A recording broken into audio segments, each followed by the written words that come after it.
This is the Midnight Ocean Radio Show and Podcast. I'm your host, Jeff Norton. You can join me live here every weeknight from 10 p.m. till 2 a.m. Eastern Standard Time. As I sit here and look and make sure I got everything running. Wow, what a day. That's right. What a day. This show's coming to you live during the day. Yeah, it's a little bit unusual for us, but it's okay. As you guys know, we every once in a while will record a show to meet our guests' schedule, busy schedules and everything. We do that. We will accommodate you, our listeners, and also our guests. And also, this is also part of an experience. Also, wow. You can tell it's midday for me. I have to get me a cup of coffee to loosen up the mind a little bit. But maybe we can talk to our guest Beth Leone. It's going to be one of those days. I can already tell you, it's already going to be one of those days. You know when you wake up how you're gonna do that day. Who knows? We'll turn it around here. But we'll talk with Beth here in a few minutes. Let's take care of a little bit of a housekeeping for those that are joining us for the very first time on YouTube. Make sure you hit that subscribe button. That is very important to us. Also, if you're joining us on Facebook Live, please share the stream with your friends before Facebook disconnects us, as they always do. They're batting 100% these days. Facebook is a great product, but you get an air of censorship. That's right. Hopefully this show won't be too controversial for them that they'll feel the need to disconnect. But if they do disconnect us, you can go to YouTube Live and actually watch the show. If you type in The Midnight Ocean there in YouTube, you catch all of our shows live. And you can always fall back to the radio. And if you don't have a radio station near you that is syndicating us, then you can go to our website, themidnightocean.com, and listen to us live on Spreaker as well. We offer a full complement of applications that you can put on your smart device, i.e. smartphone, iPad. Yeah, just say smart device. It pretty much covers them all. So, as I said earlier, we have a very special guest joining us. I love these types of shows, and let me tell you why. They're near and dear because it's all about ministry. Call it whatever you want. Growth, ministry. Everybody needs to hear these messages. We think that sometimes we live on an island to ourselves and that no one experiences the problems that we're experiencing. And, if you listen to me long enough, you'll know my past. And I'm not afraid of it. I don't shy from it. I actually use it as my ministry to tell you that you can redeem yourself. You can grow. You can learn. That old adage, we all make mistakes. When people used to say that to me, oh, we all make mistakes. We make bad choices. I'd get frustrated. It's like, but what did you do after that? And this is a great story. Beth Leone, she's a master's life coach. She's dedicated her life to the exploration of human potential, and she supports her clients to do the same. She's a 5th degree black belt in traditional Shaolin Kung Fu and in the first female master in her lineage. Her journey into the healing arts of qigong began with an eating disorder when she was 15. Her competitiveness in national track, along with her personal challenges, resulted in a life-threatening bulimia, and by the time she was 17, she was hospitalized. When she came out of the hospital, she was worse, and she became afraid of the power of this addiction, and then took control of her own healing. And so, you want to talk about redemption. You want to talk about personal healing and struggle. And I think it's very important that we get these messages out, especially to young women. And Beth, I just want to say welcome to the show. Thank you, Jeffrey. Yes. Pleasure to be here. Wow, what a story. I have 3 daughters. And when you grow up in a house of women, you learn about being self-conscious. Mm-hmm. And you learn about the effects that, if this dress doesn't look right, or if, my girls I would say two of my girls. My oldest one, she was the tomboy. She was the soccer player. So she would just put on whatever she wanted to and go out the door. Mm-hmm. She does to this day. At 30 years of age, she's still, we still get on her. It's like, hey, come on, you're 30 years old, you got two children, and she'll put on the hippie shirts and stuff and just walk. It's like, yeah, it's okay. It's like, oh no, come on. But, it is amazing, but it's great to hear your story and and how you turned it around and, Doug, and I'm sure it wasn't easy, like most addictions. No, it wasn't easy. And, I didn't know if I was going to turn it around or not. Yeah. And actually eating disorders are a really big problem for young women. Mm-hmm. And college women, a lot of women have eating disorders of some sort, or body dysmorphia or body consciousness. And as you know, having three daughters, you know how much you think about your appearance when you're that age, when you're, coming into puberty and beyond. My eating disorder was a bit of a complex, as they usually are, and it was a mixture of a number of things. It was not only like wanting to control my weight, it was also controlling puberty. I really didn't want to turn into a woman.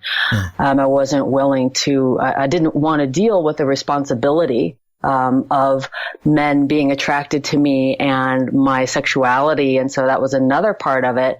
And another part of it was I didn't know how to digest my emotional energy. Mm-hmm. And then there was another part of it, which may be interesting to you too, since your show is, all about the paranormal. I was having a lot of paranormal experiences at the time, and I was, having, ghost sightings, and I was hearing voices, and I was having, psychokinetic activity around me. So there was an intensity in my spiritual development as well that I didn't know how to deal with. And the bulimia was a way to try to really put a lid on all of it, on puberty, on the spiritual stuff, on emotions. And ultimately, of course, it doesn't work. Yeah. Yeah. And it creates a really big problem. And it's a bigger problem for some than others. And for me, it was a really big problem, and it landed me in the hospital. Yeah. Well, with my history, you said something there in all the years that I've been doing this, and that it never clicked for me about the paranormal around you. Yes. I have a history of addiction, and, when I was younger, and it as well, in and out of treatment centers and things of that nature. It never clicked for me, because I had those voices. I heard those voices. With groups of people, I felt drained. Like, how do you say? Well, I'm working with a couple of our guests that come on the show and say, well, you're empathic. That's how you're able to kind of read people. And that's why you're able to do what you do, especially with shows, to be able to bring things out of people that people normally don't discuss. And part of that is me being in crowds. I could sense all of the, like, if I'm in a room with 100 people, I can get 100 different emotions from those, because I sense them. And then of course the voices. Yeah. I mean, I used to hear voices and people talking and stuff like that, the whispers and exactly. And in other cultures, we would have been trained. That's the thing, is that people like you and me who are sensitives and seers and have paranormal experiences would have been trained by the shamans or the healers or the medicine people of the culture. And because our Western culture doesn't have that, we don't really have a place for people like us. And that's why I had to seek it out in order to come into who I really am. I had to seek out the ancient lineages and wisdom traditions, because, in the West, we don't really have those. And that's what led me into the martial arts and to become a martial art master and a shamanic practitioner. And now I teach women the Priestess Path. I help empower women with all this information. Wow. I mean, because when I went to go get help for the voices, they were going to put me on lithium. I had a friend who was taking lithium And she was like, "Oh, you got to talk to," so I did. I went on my own and said, "Hey, look," and they were like, "Oh, we need to put you on lithium and blah, blah, blah, blah, blah." And I was like, well, number one, I don't want my parents to know that there's something wrong with me. And then, cause obviously at that age, you have to get permission. Unlike back in that time, you used to get permission as a kid. Your parents had to be involved in your medical decisions. Now it's like whatever, but, yeah. And then I did thank God I was smart enough to do research and learn that lithium is one of those things that you start on, you never get off of. And I was like, it's just a phase. And I think that's when I started doing drugs, in high school and drinking more because those, to me, they calmed the voices. It really drowns did. It out. Yeah. It dominates it. It does, yeah. Yes, and because in our culture we don't really have a roadmap for the sensitives, a lot of time the sensitives are the ones that do develop the addictions. And it's really important. Actually, my boyfriend is David Wilcock, and in his new book, The Ascension Mysteries, the first half of the book is all about his journey into addiction and him being a sensitive and how he ended up drowning it out. So this is a very typical journey. It's really the hero's journey for many of us that are on this planet at this time. How do we come into our empowerment as these multidimensional beings, or homo sanctus, as one of my grandmasters calls it, this homo sanctus? We are evolving, and we need to embrace that and find the pathways where we can get the information and the assistance and the initiations to really be in our power. Yeah. Yeah. I mean, yeah, and that's the thing. I mean, it's kind of like the evolution. Even after I came out of treatment, I fumbled many a times trying to figure out, because the underlying issue was not addressed, right? In treatment. It was just, stop. And then you replace going to bars or going to, hanging out with your buddies to going to meetings. And it was funny. It's not funny, but about 5 years into my sobriety, I'm sitting there in a meeting, and this guy's talking about how he owes taxes and blah, blah, blah, blah, blah. And he's all, just going off. And I stood up, here I am 5 years sober and clean. I stand up in the meeting and I just look at the guy. I'm like, what does that have to do with you drinking today? And so I just blurted that message came to me. And so I just blurted it out, didn't have the control, the filter. And after I said that, everybody's like, oh, I couldn't believe it. And then all of a sudden the voice in my head said, that wasn't for him. That was for you. That message. And then when I realized that I am actually communicating, see, it was one thing when you hear these voices of negativity, but then when you start realizing that you're actually communicating with these voices, or you're actually in touch with them. And you feel them just like someone talking to you as we're talking now. You realize, or I realized at that point, that there is something more to this. And that's what led me on my journey. And that's where it's led me to this point today, and seeking out, knowledge and expertise, and hence the show, to bring these experts together to show other people and let them learn that, hey, there is a whole nother realm out there and once you get in touch with it, it's a beautiful thing.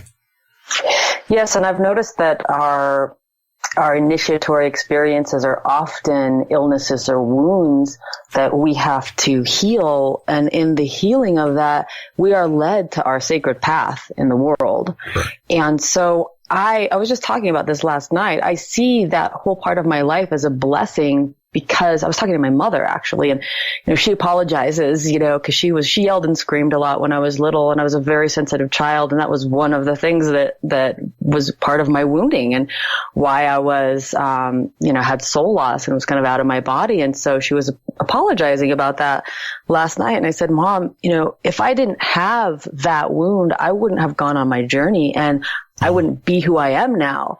And I wouldn't have all of these tools. It just wouldn't have had the reason to do this. And so we have to look at these addictions as initiations, because they really are. They're opportunities for us to get to know who we really are. If we just embrace that and follow, like, what do I need to do? What do I need to find? What do I need to do now? And that's what led me to shamanism when I was 17, because I asked myself, how do I heal the soul? Because I knew that my soul was sick. It wasn't my brain. It wasn't my, my emotions were all twisted up, but I could feel that this issue was coming from a much deeper place inside of me. And I just listened to myself and I said, this is my soul.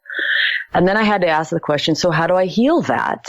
And I had already been to the psychologists and the doctors, and I was worse when I came out of the hospital. So I realized, well, that doesn't do it. Yeah. And then I got really worried. And so I just asked that question to the universe, and a book came into my life on shamanism. And I read the entire book, and I was so grateful, because then I realized that there were people on this planet that saw spirits and that worked with them and that saw the things that I did. So I didn't feel like I was crazy. Because there were entire cultures, shamanic cultures, that this was their sacred worldview, and they had a sacred way of working with it. So I knew that there was at least a path where I could heal this. And sure enough, it was through shamanic means that I had a complete and miraculous healing of that eating disorder. Yeah. Wow. Mm-hmm. Wow. And so that got me on my shamanic path by the time I was 18, and I dedicated my life to it for 10 years. Wow. Wow. It's crazy. Yeah. See, for me, which was really weird to calm the voices and everything, I actually took a job at a hospital, late night, third shift. So I could sit and sit with dying people and listen to their stories. Oh, that's really beautiful. See, it was weird because that's why I'm so intrigued by people's stories. I think that's what's led me or culminated to where I'm at now, is that I would sit and, I took a job, third shift, part of it too, let's be honest, was finances. I was paying, going through college at the time.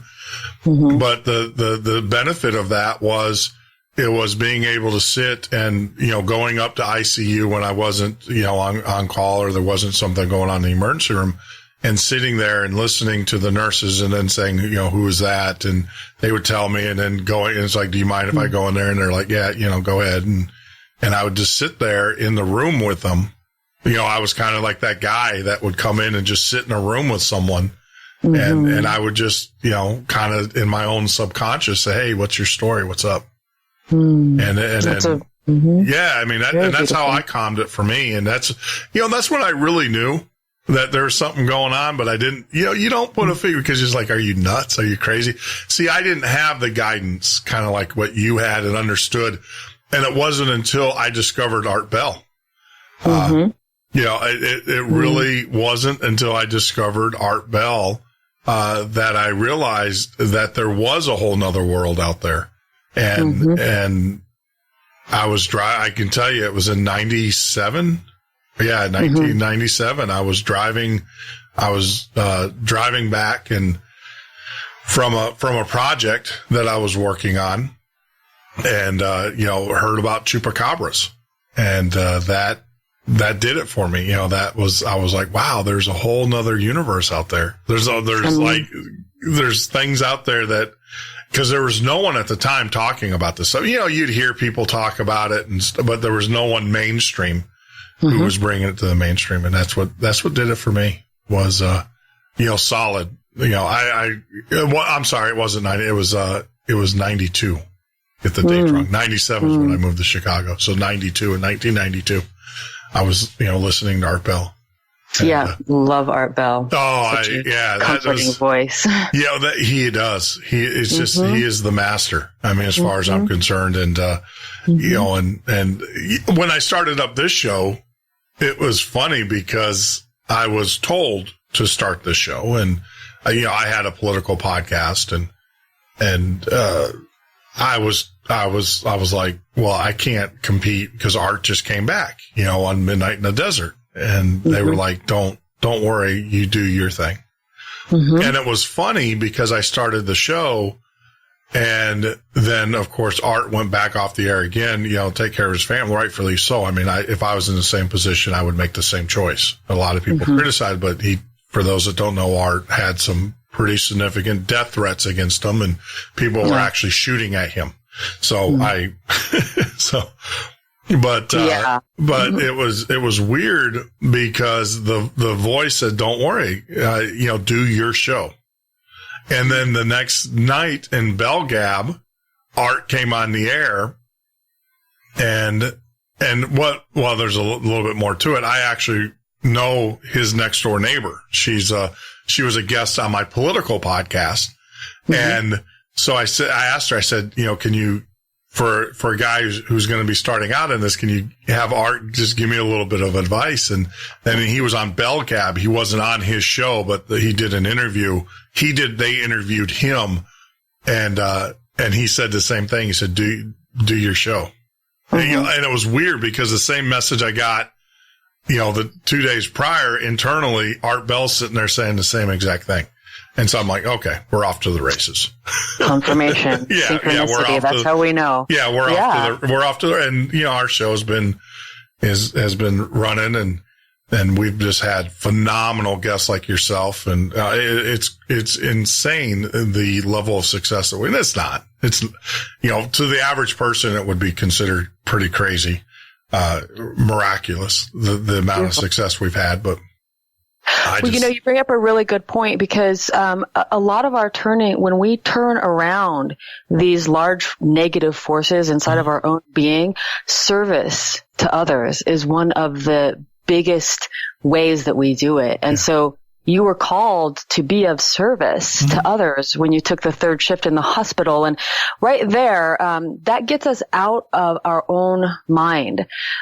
So it's like it saves us from having to deal with just all the stuff that's already going on in our own mind. So anybody out there, if you're dealing with negativity or addiction or implosion or depression, first thing you want to do is go be of service somewhere. Go help out. Go volunteer somewhere. Help at the Humane Society, help at the hospital, and you'll get out of your own darkness is really what it is. And so it's one of the biggest teachings of life is to be of service. Yeah. And it's selfish in a way because it really helps us. Yeah. No, and you're absolutely right. I mean, I think that it does. How do I say? It gets you out of yourself. And it does. It really does long enough. And hopefully, and how do I say this? It's kind of like not a cure, but it's kind of like a little bit of medicine. The 8 hours that you're not in yourself, dwelling on your issues and everything. That's 8 hours of peace and calm that you have, medicine that you have. And one of our grandmasters in our lineage, John C. Kim, he said, in the best way to lose yourself is to give yourself to others. And that means to lose that negative mind, to lose that self-talk. You give yourself to others, you serve others, you devote yourself to others, give away your knowledge, give away your compassion, your love, give away your listening. There are so many places to do this. And this is the quickest and easiest and most ancient way to cure ourselves. And then many miraculous things, come along. I believe when we have a sincere asking inside of our heart that the universe conspires for our goodness. Yeah. And things begin to come in. There's something about free will. And until we as a free will being say, I want to heal, I want to change, I truly, sincerely want to, then things begin to come into our life, miraculous and synchronistic things. So this is another one of these principles. And as we go through life, we start to find out, we learn for ourselves how this thing works, this game of life. That is so true. And actually, that's a great breaking point as we go into break, Beth. But we're taking a quick break. We'll be back in 4 minutes. for all of you out there who want to go get a cup of coffee or something and stuff. But we'll be back, and we're talking with our very special guest, Beth Leone. And, that is so true. We're going to talk about service. We're going to talk about things that we do, that you can do to give service to others. And more importantly, though, we're going to talk about Beth. Wow, 5-degree black belt. So that's pretty amazing. But hang in there. We'll be back in a few minutes with our very special guest, Beth Leone. This is the Midnight Ocean with Jeff Norton on the Paranormal State Radio Network.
Midnight Ocean with Jeff Norton on the Paranormal State Radio Network.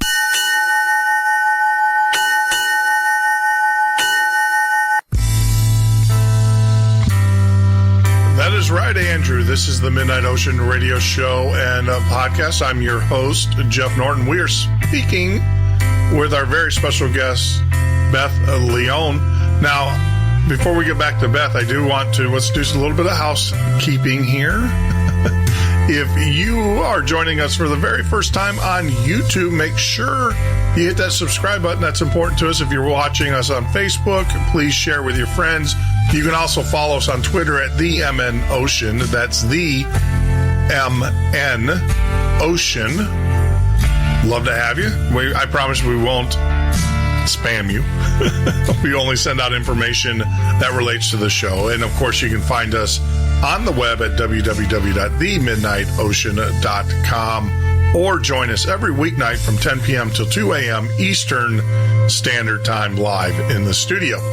Now, this show is recorded, and for those who we actually have a member program, it's called Midnight Listener or midnightlisteners.com. You can join as a member of Midnight Listener or Midnight Listeners, and as you guys know, we periodically do record shows. There's a couple of reasons why we do that. Number one, if we're doing a show like with Deep Throat Bob Fletcher, and I don't mean to say that derogatory, but if you guys don't know Bob Fletcher, he's the guy who was the Deep Throat in the Iran-Contra affair. So you can imagine there are certain government officials and organizations that do not want his story told. And it is rumored that we are actually going to have a current whistleblower on the show. We're arranging that meeting, that conversation. And so we record a lot of those shows. But if you are a member of the Midnight Listeners, you will be told when those shows will go live or when they go live. We never tell you who they are for security reasons. You'll just get the notice, hey, that we're recording a show, and if you want to join us, you're more than welcome to. We do that, and we do mix it up quite a bit. And so if you were a member of the Midnight Listeners, you would actually be listening to this show live in its entirety as we record it. Now, I don't think that, Beth, you don't have guys in black helicopters circling your house, so do you? Thankfully, no. Thankfully, no. Yeah, we just, because of timing. Yeah, so everybody, it's funny because when we do the recorded shows, everybody's like, they get excited because they know it's usually someone who is trying to be silenced by, whatever operatives out there. But I just have to say, we scheduled this show because of scheduling. which is happening more and more because I am connected to a few pretty deep insiders myself. So yeah, there you go. I do get, my computer gets taken down every now and then. Does it? Yeah, maybe we'll talk about that a little bit later. Yeah, we had Bob Fletcher, he was the Iran-Contra guy. And he came on the show. We actually had to get burner cell phones to have a conversation with him because every time he gets on, especially on when we talk, I said, look, I don't want you to I want your deepest, darkest, I want to know names. I want to know dates. I want to know addresses. I want to know things that you have not told anybody. And sure enough, he produced. He talks about a video that he's shared with our audience and shared how they can get a copy of it, of basically the drug lord in Vietnam with a list of all the high-ranking political officials that were on the take. And he has and you can actually see the ledger book of this drug lord saying, yep, this senator, this congressman, this business, and he's going down the list. And there's names in there of current congressmen and senators. So, well, there's a lot of shady business going on this planet. That's for sure. Oh, yeah. And I know it's when you're in, that's the beauty about being in touch is that number one, everybody's like, well, aren't you worried about it? It's like, no, I'm not concerned for me. I'm concerned for everybody else, but until, you got to wake up, and until you wake up, I can't help you. It's kind of like I can throw you all the life rings I want to, but you gotta grab them. and help yourself. We have to choose what game we're playing too. And part of living this life and becoming awake is understanding what's happening and seeing it with sobriety, and then choosing how do I want to live my life in this particular soup where we have a lot of negativity on this planet, and we basically have two factions, and it's always been that way. You could call it good and evil. You can call it the Illuminati versus the, people that are not Illuminati, the cabal versus normal people. So there are definitely power structures on this planet that are not for our good, that are intentionally trying to poison us and get us on medications as quickly as possible. And so, that's probably one of like the most important things, I think, for people in their lives to realize what you're in and to make choices that will keep you as an empowered being, because most of the food supply is poisoned, the water supply is poisoned, the air supply is poisoned. And so if you're on the default program as a human being, you're on the slippery slope into sickness, disease, old age, and death. Correct. And that's how it is. It wasn't like that 200 years ago. Yeah. But today it is like that. So we need to know what's going on and be able to make the choices so that we can be, there's basically nature, and then there's anti-nature, or, God and anti-God. There's a certain code in the world that's being messed with. Yeah. And I call it the God code. You can see the God code in sacred mathematics. You can see the God code inside of the structure of all matter. There's a mathematical code. There's the Fibonacci code, which is inside of all matter and all food. There's life force energy. And anyone messing with that is messing with the God code. And so you get genetic engineering, you get Monsanto. They are literally messing with the God code. They are changing the mind, the thought, the intention of creator. And that is going to mess you up. And that's what they want. They want to mess you up. Yep. So we need to at least know that and be able to make that choice. So this is a very clear distinction that's happening inside of the entire planet. And people are on different sides. And that's the way it is. Yeah, and you can see it politically and everywhere. Yep. No, absolutely. And that's the power of being awoken or awake. Is that you see that? See, it's kind of like, remember the old, that They Live, as corny as a movie as that is, it's so true. I mean, when you are awake, you see things completely differently than someone will see an advertisement and think, that's the greatest gadget whatsoever. I look at an advertisement on TV and say, well, that's just another mind control. Let me tell you how they're doing it. Or you watch a sitcom or you watch whatever on, especially I think TV media is the delivery method for all of this stuff, as we all know. Well, we have to understand that we are being programmed. Mm-hmm.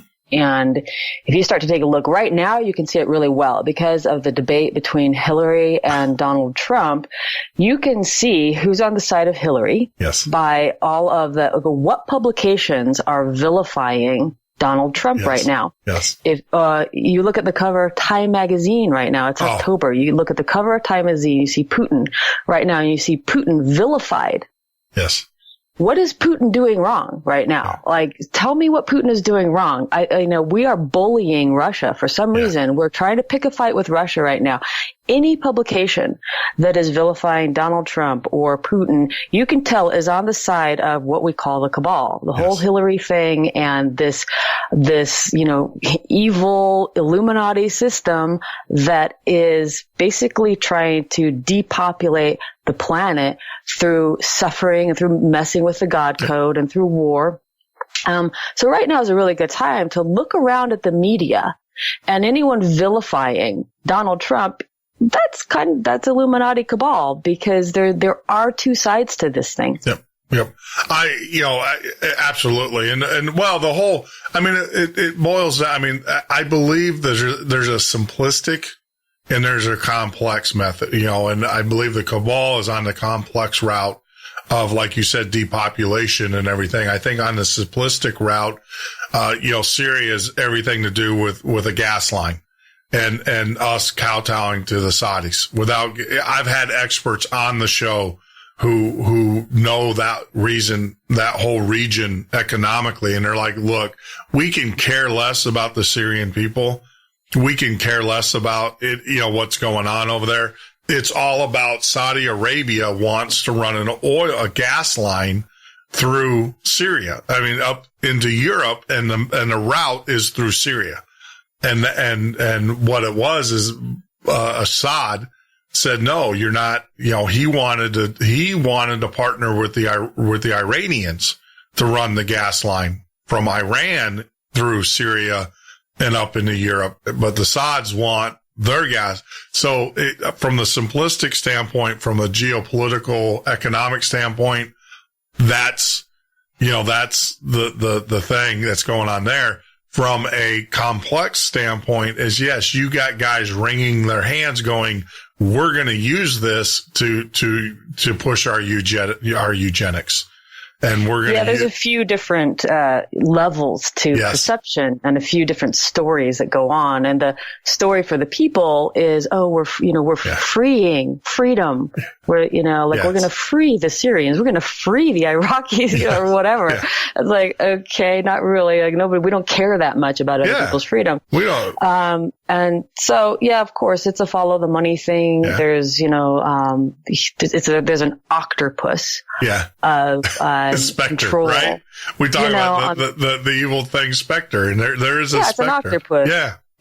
That you can see if you research any of the Rothschild family and what happened there, you can see where this octopus got its tentacles into the world economic, political system. And we're dealing with that right now. And that is what people call the cabal and the Illuminati. And you go deeper and deeper and deeper. And then people say, they believe in Lucifer as their, God, and they're Satanists. So it's like, okay, there definitely is there's a lot going on this planet. So it's like a big God game in a way. And, then you think about, well, if there is a God, then why is God allowing for this stuff to happen? If there is an all-powerful creator, okay, maybe there's not. So we all have to figure out how we respond to all of this information in our life. And ultimately, I take a pretty simplistic route, even though it could seem to be really complex with all the things that I've done. But it's really about being empowered, being in your power. And you can have all the information in the world, and you can know all about this political stuff and all about this Illuminati stuff and whatever. But it comes down to, how do you feel in your life and what are you doing? Yeah. To, keep yourself in a good place and keep your family in a good place and your own community in a good place. And it has to come down to where the rubber meets the road. Yeah. Well, it was funny because, I've had people that challenge me on this. Said, all right, so all of this stuff, then where's God? And I'm like, what do you mean, where's God? And they're like, well, where's God? And I said, God's everywhere. Well, how can God allow this to happen? It's like God is allowing it to happen because he's waiting to see what you're going to do. Have you ever thought about that? Have you ever put it in the context that God has immersed you in this pit of despair that we're living in, and he's watching what you're going to do. He's not watching, he's not controlling the narrative. What he's going to do is he's going to see if you are strong enough, or if you develop the skills and have become strong enough to step out and say, I'm not participating in this. This is the direction I need to go, and this is how I'm going to live my life. And I'm like, I wish that's what I do. And I can tell you, I don't care who wins the election or loses the election, because it is all by design. For me, it's all by design. And who am I to question? And all I can worry about is what I do and how I prepare myself, my family, and then ultimately my neighbors, and then my community. And that's it, because the cabal is going to, one way or the other, they're going to manipulate it. If Hillary wins, good for them. They got get out of jail for, well, he's get out of jail free card for her. But, they've got, the track has been greased a little bit easier. If Donald wins, I don't know where we're going to go with that, but it's kind of like, have you ever remember The Devil's Advocate, that movie where the devil basically, says you can be a lawyer at the very beginning or a media star. And so at the end of the movie, the guy crosses the devil and as a lawyer, but now he becomes the media guy. And so at the end, it's kind of that trick, where they show his face and he's kind of like, haha, because either way he's got you. And it's kind of, that's the way I view things, is that there are people on this earth that are playing chess while we're playing checkers. I think they already have a plan in place that if a Donald got elected, it might slow the plan down or derail the plan for 4 years or whatever, but they still have an alternative plan. So we can't take a deep breath and say, because they still have a plan, and they've done the focus group. They know what they're doing. And it might slow it down for 4 years, because you mentioned the Rothschild. I mean, this is a 100-year deal. This has been in place for a long time. For a long time. Yeah. So it's, what's 4 more years to them? Yeah. Well, as they say, true power never shows its face. That's true. And so who we see as the face of power is not the power. Yeah. And it's a big distraction. So I always wonder, well, what's going on truly behind the scenes? And those are the things that only the quote unquote insiders know. And there's a much bigger show happening here. So the way that I see life now is I see, well, maybe it's like kindergarten, and the kindergarten class is set up like this. Yeah. You've got all this stuff. You've got the good and the evil, and you need it like that, because just like you said, it's up to you to decide, how am I going to walk through this thing? How do I play this game? This is the game. And I don't know if we're going to get rid of the black and the white inside of this game. And it may be there because it needs to be there. And then the way that we go through kindergarten when we graduate, which is death, then maybe it's like, this is how you play the game. Yeah. Yeah. And that's how I see life now. So I see all these things set up as a part of the hero's journey. Yeah.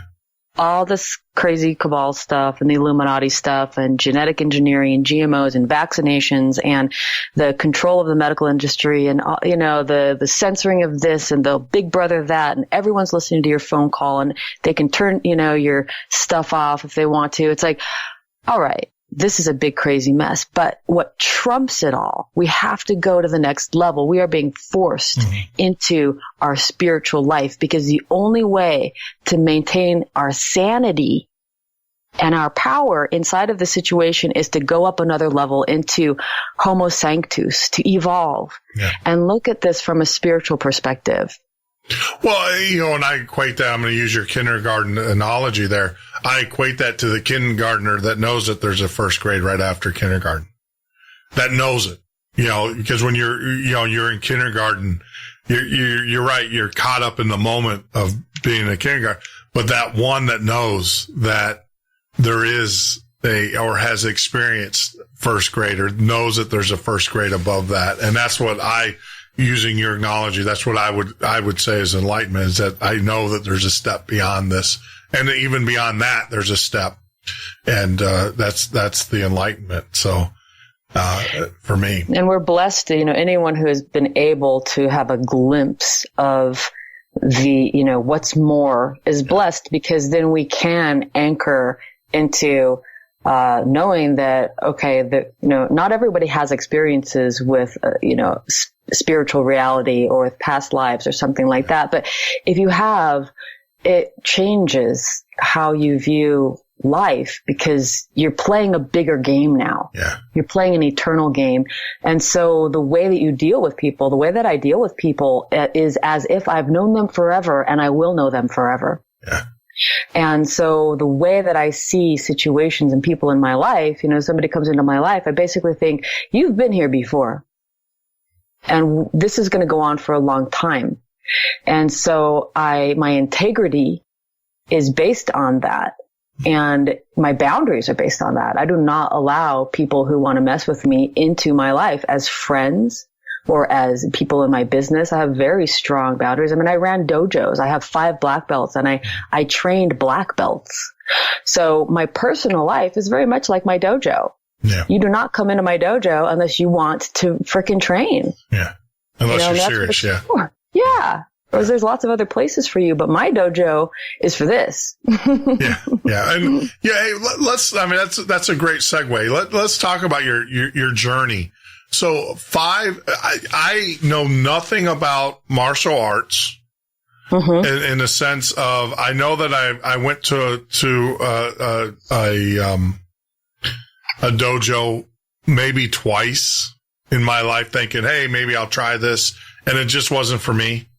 Trying to, figure out as I was like that ship out there just bobbing in the ocean of life. So the steps, a 5th degree black belt. But so there's 5. So a 5th degree, can you kind of break it down? Yeah, let me explain to you what a 5th degree black belt is. Yeah. It's 5 black belts. So I have 5 black belts. And in my tradition or lineage, in order to get a black belt, what it is to know a system of martial arts. So inside of Shaolin Kung Fu, for example, there is Northern Shaolin Long Fist. That's a system of 108 movements and the applications and a weapon. And once you know that system, you can get a black belt in that system of Shaolin Kung Fu. So my first black belt is actually in Bagua, which is a beautiful form of Shaolin Kung Fu. It's one of the most complex, and it's gorgeous. So Bagua is my first black belt. And then my second black belt is in something called Iron Body Kung Fu, which is traditional Southern Shaolin Kung Fu. So I learned that particular system of Kung Fu. And then I got a black belt in Northern Shaolin Long Fist, and then I got a black belt in Xingyi, and then I got a black belt in Tai Chi.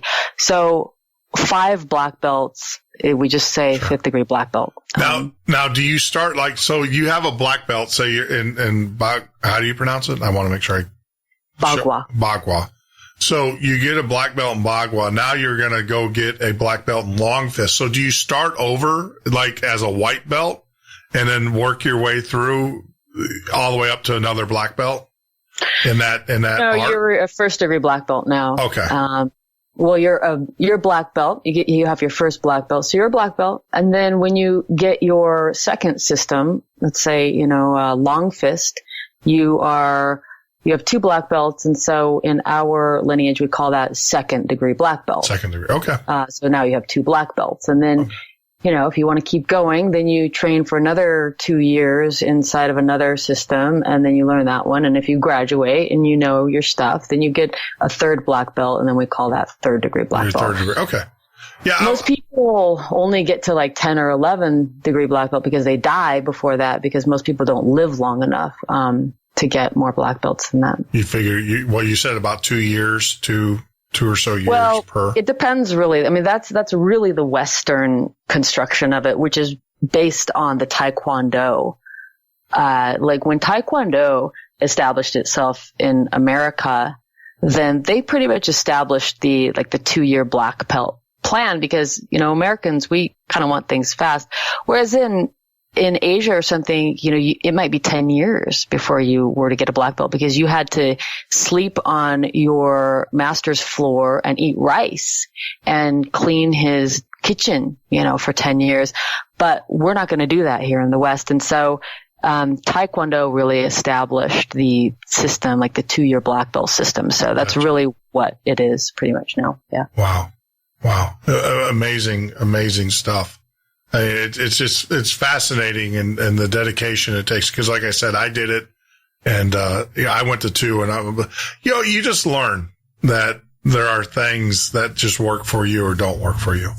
And the black belt, which is weird because I think, and it also has a lot to do with the stages of life that I think we're in. But we'll take a quick break and we'll come back, Beth, and I have some more questions about martial arts and some of the other things that you're involved with. But we're talking with Beth Leone, 5th degree black belt. It's amazing. It's just amazing how many people that I do. No, not really. It's amazing. It's all by design, but how many people are awake and becoming awake? We'll be back in a few minutes with our guest. Midnight Ocean with Jeff Norton on the Paranormal State Radio Network.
Midnight Ocean with Jeff Norton on the Paranormal State Radio Network.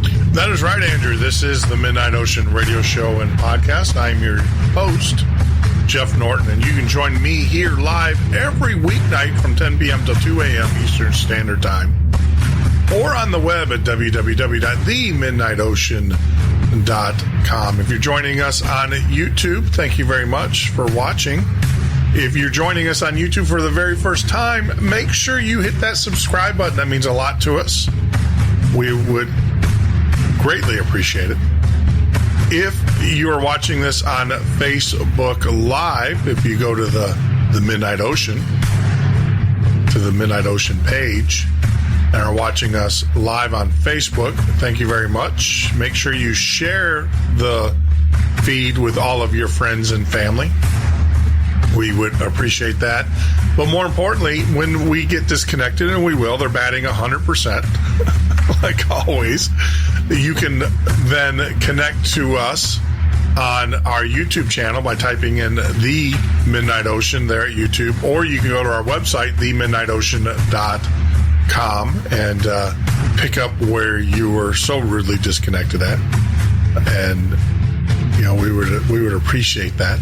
Just because Facebook disconnects us doesn't mean that you have to stop listening to our message. If you would like some insider information, we have created a special website for you called the Midnight Listeners. It looks, acts, and feels just like our normal page at the Midnight Ocean, except for one thing. In the upper left-hand corner, there's a register button. If you register, that allows you to join the Midnight Listener community. It's something that we just started in the last 3 days, and it is growing. And, get out there. You can hook up with other like-minded individuals, number one. Number two, it allows you to hear pre-recorded shows before they are actually released to the public. That's right. Now, we don't divulge or tell you who we're going to be interviewing on the pre-recorded just for security reasons. But when it happens, you will be the first to be alerted. That is really cool. And you'll be given a backdoor number that you can come in and listen to the interview like the one that we're doing today. The other thing is it also allows you we're going to be offering some pretty cool swag, shirts, coffee mugs, things of that nature. And also giveaways from our authors if they have books or things of that nature, discounts for their services. You can also get those benefits there at the Midnight Listener. So stay tuned, get signed up. It doesn't cost you anything, no secret handshakes, nothing like that. It's just a way of us saying thank you to our listeners. But without further ado, before we went on break, we were talking with our very special guest, Beth Leone.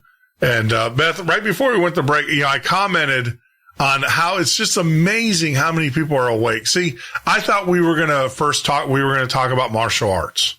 Mm-hmm. And, we spent an hour talking about the cabal. Yeah. And it is amazing. I had a guy on here, a doctor, and he, he's liver medic, and he's a biochemist and worked with Big Pharma and he has developed and I did my background, he's not a pill pusher. In that sense, that he developed a method, that gets your liver, because as you said, we're poisoned everywhere we go. And so he was on the show. And so we go 4 hours. We did a 4-hour show just talking about liver health and GMOs and all of this stuff and food and the poisons that are in our food. And of course, his experience with Big Pharma. We go through the show and in the last 30 minutes, he goes, I got to ask you a question. And then it was funny because he asked me, I'm like, well, that's the nature of the show, because I know a lot of our guests that come on to the show they don't listen. They don't, to a previous show. I said, that's exact. And we spent another hour easily, talking about the cabal, exactly what we're talking about. It's just so amazing how many people, and it's refreshing to know that people are starting to wake up. And, well, I'm kind of at the epicenter of it with David. My boyfriend, David Wilcox. So we're really, in it. Yeah. I hear about it a lot. Yeah. And I whatever. David who? Wilcox, yeah. Well, it's good. I'm glad that a lot of people don't. No, Beth, we're here to talk about you. I'm not. Good. I'm not.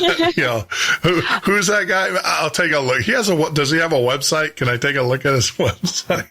It's called divinecosmos.com. Yeah, I know. So I don't know. I don't know who knows him, who doesn't know him. But we go to a grocery store and 5 people talk to him. I'm like, okay, people. Yeah. Apparently famous. Yeah, well, it's amazing. I have, we had Debbie Vigay on the show, and she did the Wicked series, or she wrote the Wicked novels, and she did a lot of stuff for craft, and it's funny. She was telling stories about how when she goes out, she get mugged in bookstores. She actually got attacked by a fan who jumped over the counter because she was looking for a book as a gift she was going to some engagement or something, and she needed a gift. So she goes, well, I'll go to a bookstore and get one of my books and then sign it and give it to the person. I'm like, well, how convenient is that? So she goes into the bookstore and she tells them that, she walks in and tells them that she's looking for a book, and they're like, well, who? And she said, well, Debbie V. And the girl was like, oh my God, you know her, I love her books and stuff like that. And the girl doesn't even know she's talking to Debbie. And then when Debbie tells her, the girl jumps over the counter and literally tackles her in a hug. And it was so well, at least funny. It was a hug. It was funny. Well, I'm trying to get Jennifer Batten. She was on the show not too long ago. I don't know if you know who Jennifer, most people don't. She was the guitar player for Michael Jackson on the Bad Tour. She was the blonde. And, just incredible guitar. I mean, this lady, she's played with, all the Jeff Beck. She traveled with Jeff Beck and them, and she was his backup guitar player. She's just a phenomenal guitar. So I'm trying to get her to go into a guitar center. And act just because she looks normal. I mean, she looks just like you and I. She's just a normal human being. Doesn't have the big hair anymore. The Aquanet hair. And, that she did in the 80s. And I tell her, I'm like, we gotta just go to a guitar center and act like and I don't think, but you're old enough to have have grandchildren now. Cause I have grandchildren. And I'm like, just say that we're looking for a really nice guitar, a guitar for your grandchild, for your child, whoever. And you don't know a whole lot about guitars, and just sit there and, kind of just thumb through them, and then all of a sudden just rip out this incredible rip. I mean, she did Flight. If you ever want to know how good she is, Google Flight of the Bumblebee, Jennifer Batten. She plays that on the electric guitar, and that apparently, from a musical standpoint, all musicians, no matter what instrument you play, that is the song that you have to play to say, I've mastered my craft. That's the black belt, right? Of music, the Flight of the Bumblebee. And she tears it up on the guitar. And I've been trying to get her to do that. See, with you. Well, you'll have to video that one if you do it. I told her she won't do it though. That's the type of person. I'm like, come on, Jennifer, you got to do it. And I said, I will. I'll put the production crew together. I mean, we'll get the guys and we'll have it all rigged up where no one will ever know. And just have you tear it up. It's like I'd take you if you go to a bar, take you to a bar and let you just beat up a couple guys. Yeah. No, I wouldn't. People don't see it coming with me. My master instructor used to tell me that I was packaged poorly. Because he said, you look really cute, but then you get in there and, I wouldn't want to mess with you. I'm 6'6" and built like an offensive lineman for a professional football team. And I wouldn't want to mess with you. I can already tell you, I've learned that lesson a long time ago, and I wouldn't mess with you. I'm peace, love kind of guy. Believe it or not, it's funny. Yeah. Well, for me, the martial arts, they're an art. Yeah. It's an art of movement, an art of being. I'm not like a person that beats people up, It's interesting. We were at a festival. Both David and I did something at the One Love Festival this past weekend, and we brought our dog, which I now call Cujo, because she's a Malinois. And anyway, he said she was going to be great out in public, and I'm like, okay, so we took her. Anyway, the first thing that she does when another dog comes around is she tried to kill it. Oh, no. And it happened behind me, and I just heard this terrible noise behind me. And before I knew it, I don't even know what I did, but I had this, huge German Shepherd looking dog in a headlock, raised up above, I took her off of her feet, and she's in a headlock in my arms, growling, and I don't even know how I did it. Yeah. I didn't see it. I didn't, but at least she didn't kill the dog. Yeah. So apparently I've got reflexes that I don't even know about, which I'm happy to have. Yeah. But for me, the martial arts it's about your self-development. It's just about who you become and gaining that much, the discipline that it takes to show up over and over and over again. And what I really love about my teachings and my lineages is that we actually have teachings that are coming from badass male masters from thousands of years ago. Yeah. And so there are really no other places that you get that transference of these teachings, but inside of these lineages. And so I carry some codes inside of me that they're even hard to describe, but you can see them. Anybody that knows me will see them because I live by them, because they were so ingrained in me, but they come from these ancient martial art lineages that were run by real badass masters. These are not pansy people. These are men that defended their people and their tribes and their countries. Yeah. And and you're absolutely right. Unless you're part of the cabal or some Illuminati like organization that does these traditions that are handed down, I think the martial arts is pretty much the last of them and that's why I've always been fascinated, with the tea ceremonies from Japan and things like that, because these are things that have not changed in the thousands of years. They haven't been adopted to modern, standards or whatever. And, there's nothing more beautiful than watching a tea ceremony, a proper Japanese tea ceremony. It's just, it's like going to a production. These are systems in which certain life skills are handed down from generation to generation, throughout millennia. And the life skills are, things like integrity, things like protection, honor, one mind, working together. So these, the tea ceremony would be it's a way to transfer these teachings. Yes. It's obviously much more to do than with just pouring some tea. Yeah. But you're going to learn mindfulness, impeccability, Zen, one mind. Yeah. These are the things that these lineages pass down. And you're right. There are only a few institutions in which you can actually get these ancient teachings. Yeah. Yeah. I mean, and that's, it's in the Asian, the whole Asian arts, even in their artwork is passed down.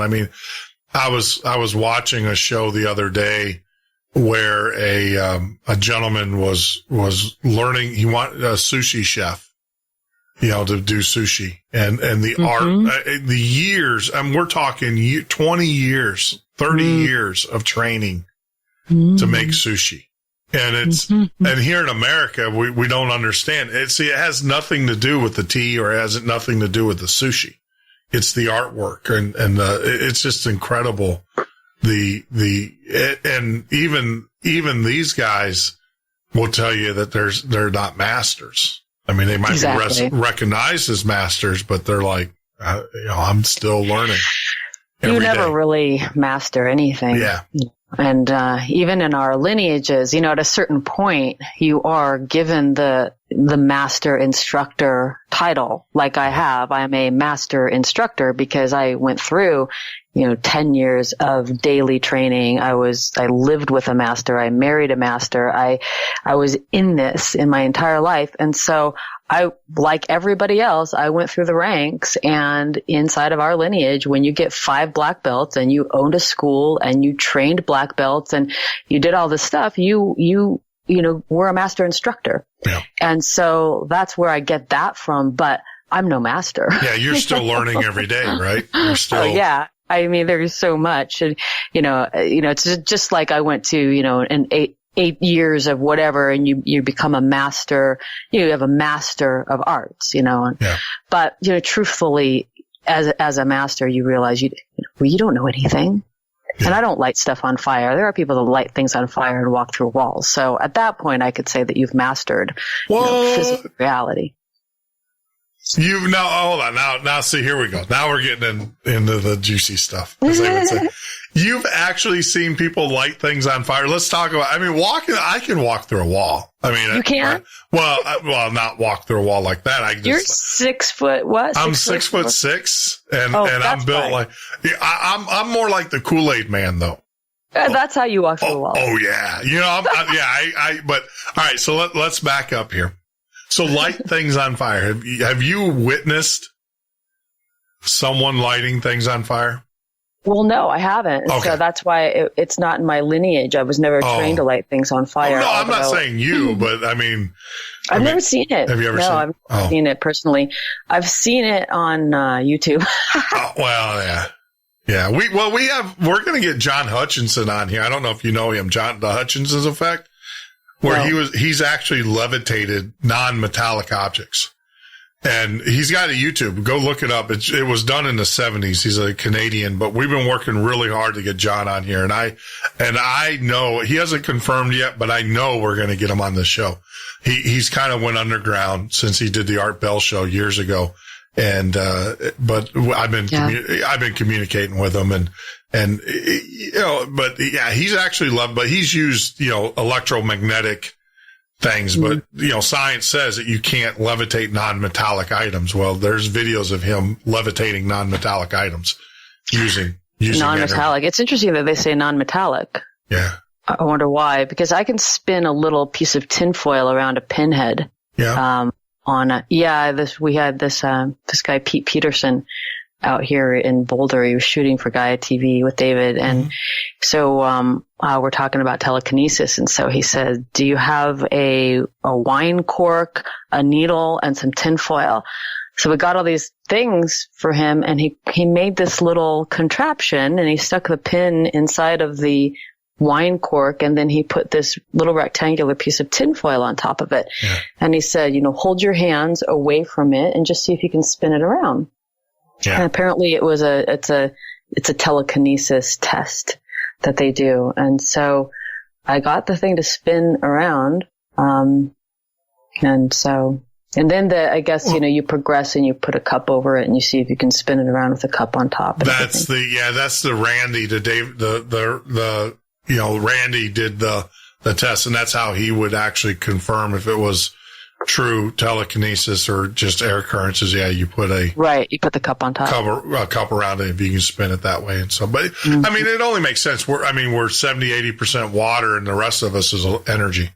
So, we can. I've had experiences where I've grabbed television remotes or something of that nature, and they won't work for me. And then I've handed them to other people and they work fine. Same with radios. I pick up radio. I can pick up a radio and it will static out. And it's just, I think it has a lot to do with the fact that I'm a big guy.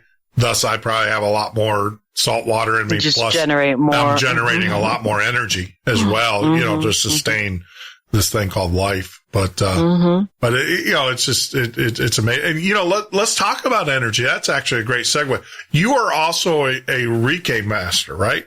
Correct? Did I say that right? Well, I went through the whole Reiki thing. Reiki master, which is, Ki is chi, which is energy, just like in qigong and tai chi. So chi is energy. Reiki is basically the transference of energy. So it's energy healing, let's say. And so many people are Reiki masters, and it's just something that you can go through the different Reiki initiations and get that easily. But my mother, when I was 5 years old, she would ask me to heal her headaches by putting my hands on her head.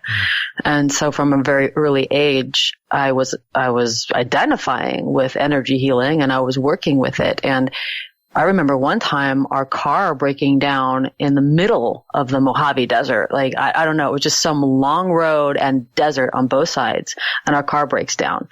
And my mom asks me and my brother, she says, send love and light to the engine.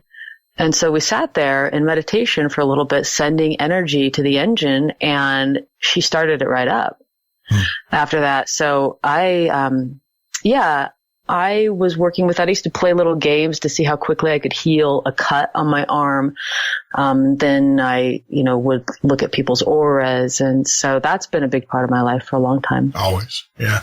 I mean, what do you think? I've watched these videos on YouTube where I can't think of the gentleman's name. Where he does a lot of healing. He doesn't even touch people. And I mean, what do you think about guys like that? Or do you think it's because, I know that there's true telekinesis, and you got the guys who go to Vegas and make shows and make millions. Well, there's always going to be a snake oil salesman, Yeah. There's always people that are trying to deceive you. There's always people that say they can do something and they can't.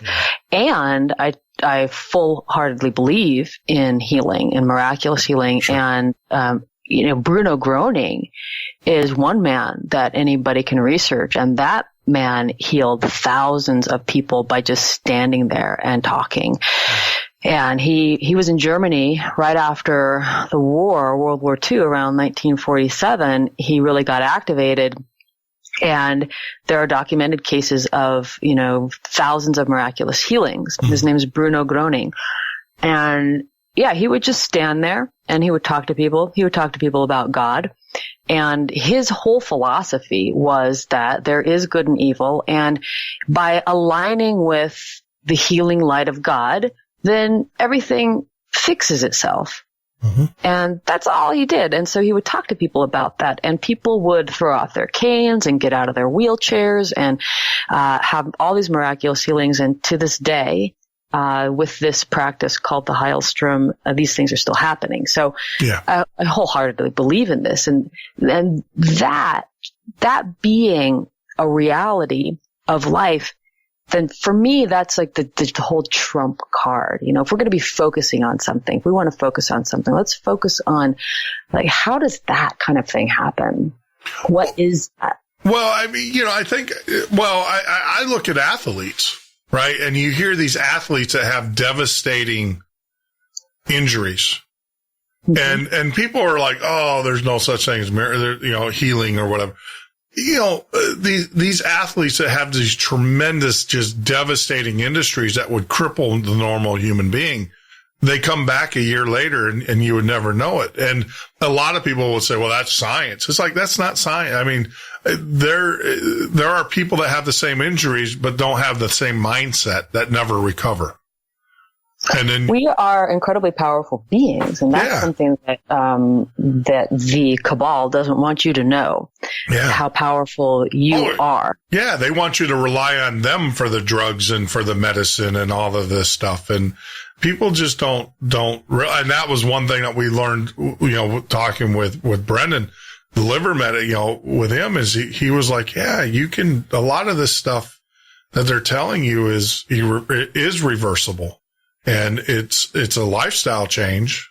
They would rather just give you a pill to revert, but it doesn't reverse it. It just masks it. It doesn't change anything except it just masks it. And, if we stay close to nature, and if we take into our body the wisdom of nature inside of nature's foods and nature's water, and we use our body in the way that it's meant to be used, this body is meant to work. Yeah.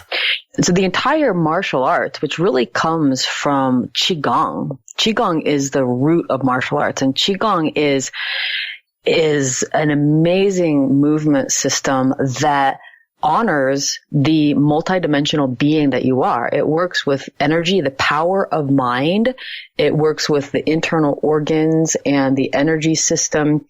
And it puts the body in positions that nourish and heal everything.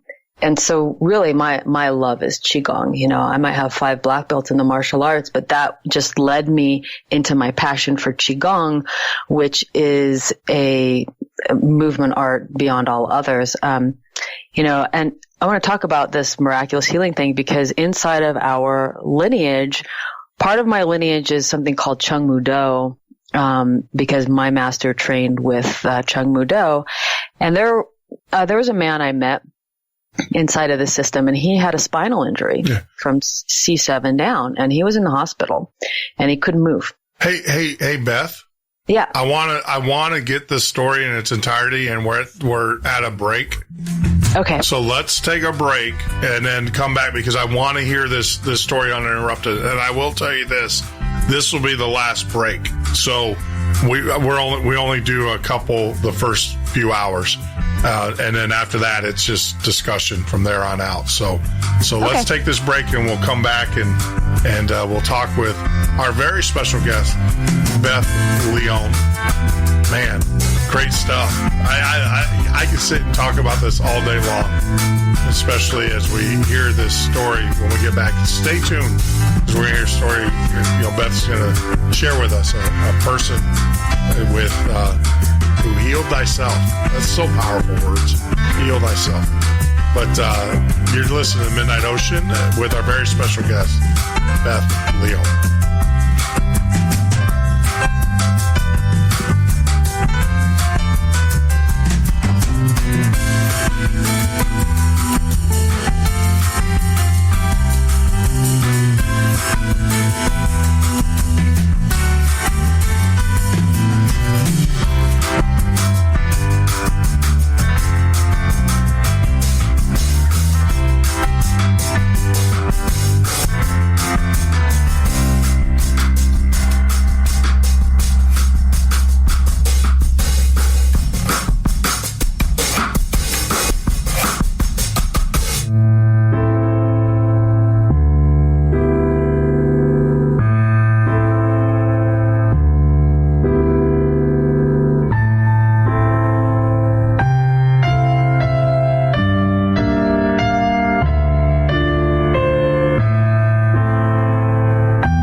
Midnight Ocean with Jeff Norton on the Paranormal State Radio Network.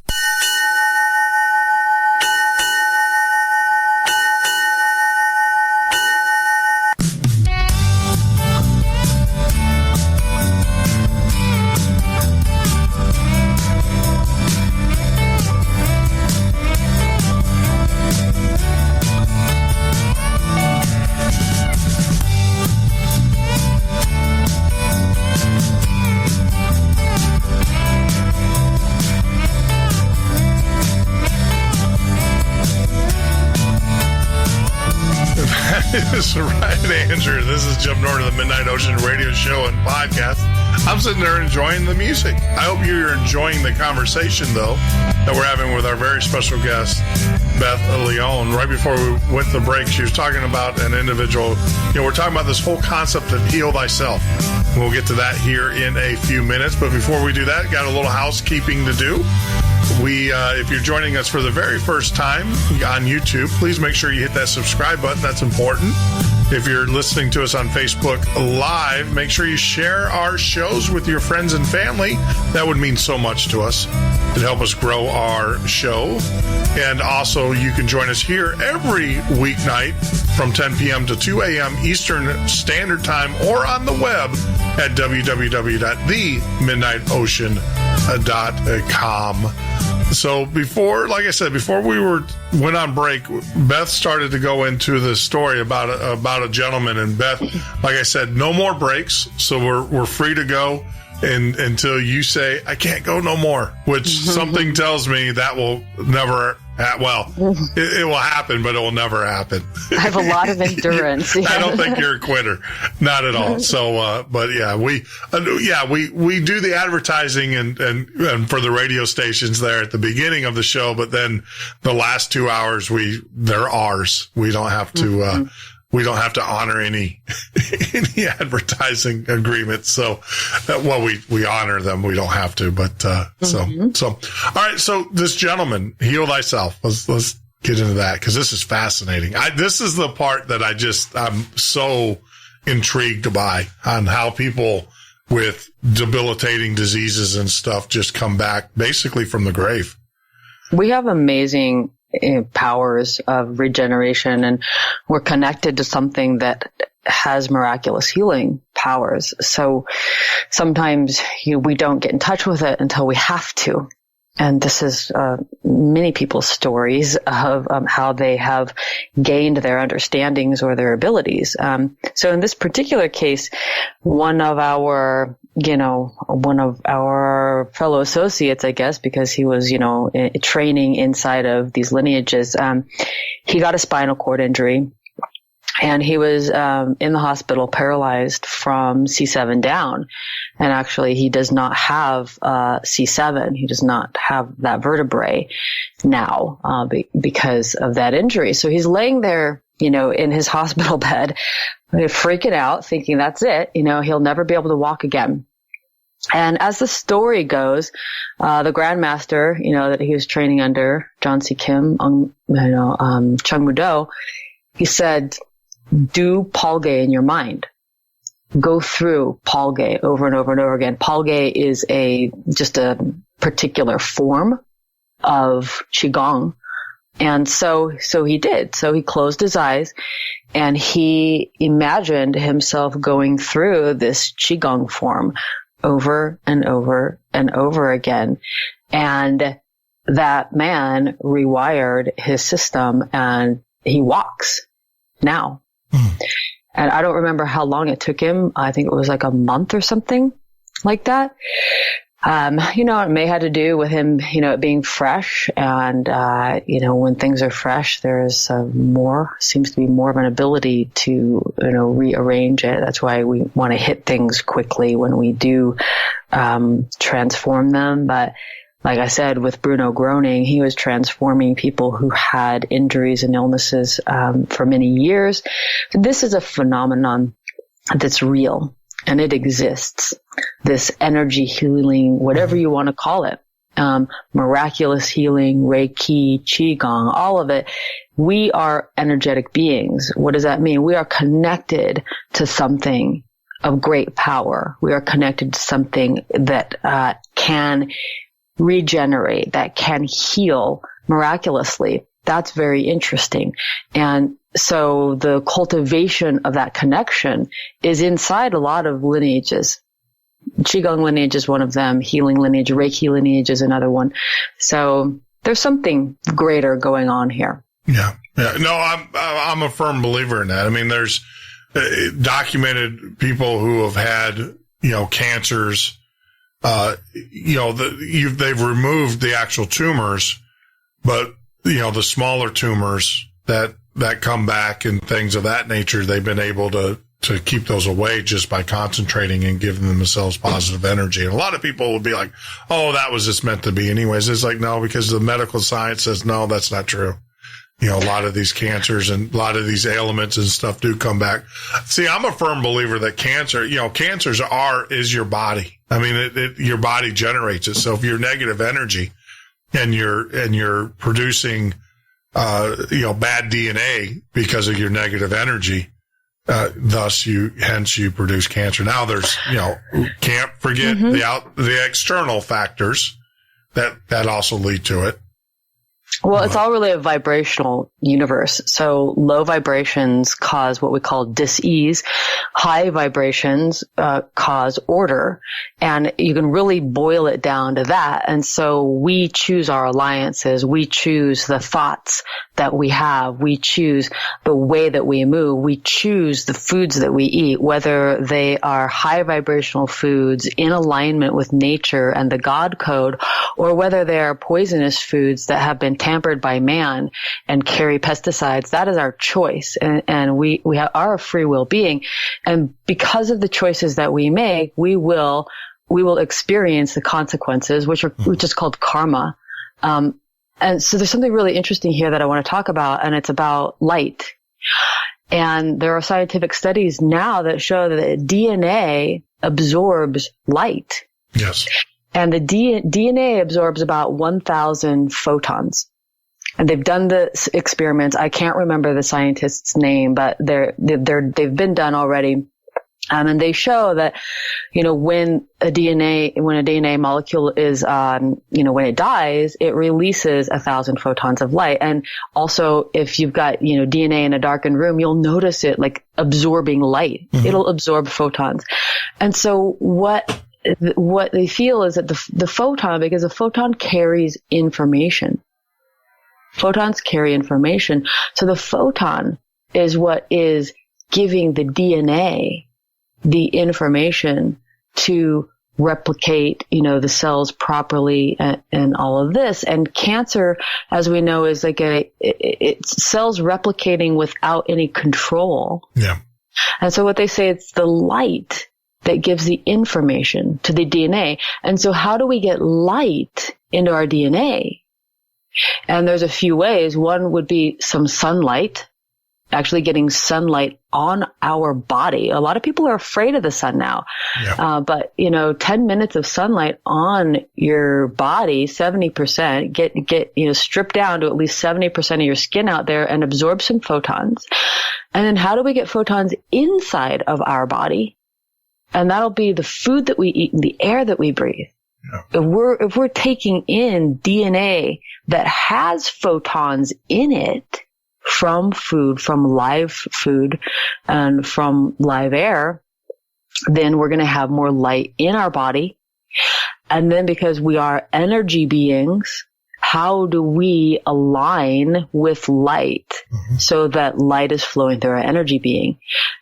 This is one of those perennial pieces of alignment wisdom that you'll find flows through every ancient lineage teaching on the planet. It's about light.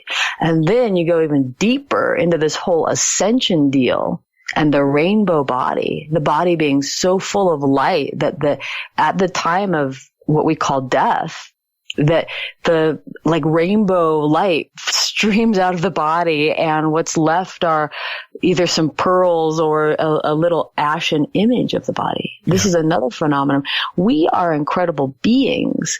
We have the opportunity to wake up to this and to align with that part of ourselves. And that's what's so exciting about this time in history because we have all these lineage teachings available to us that are telling this to us, and it's really up to us. Yeah. Yeah. No, I'm a firm believer in the light and the physical light, getting out into it, because when I sit in we just built a pool in the backyard, and we live in Florida. So when I go out, I can tell you, I feel just tremendously better when I go sit in that saltwater pool and absorb light.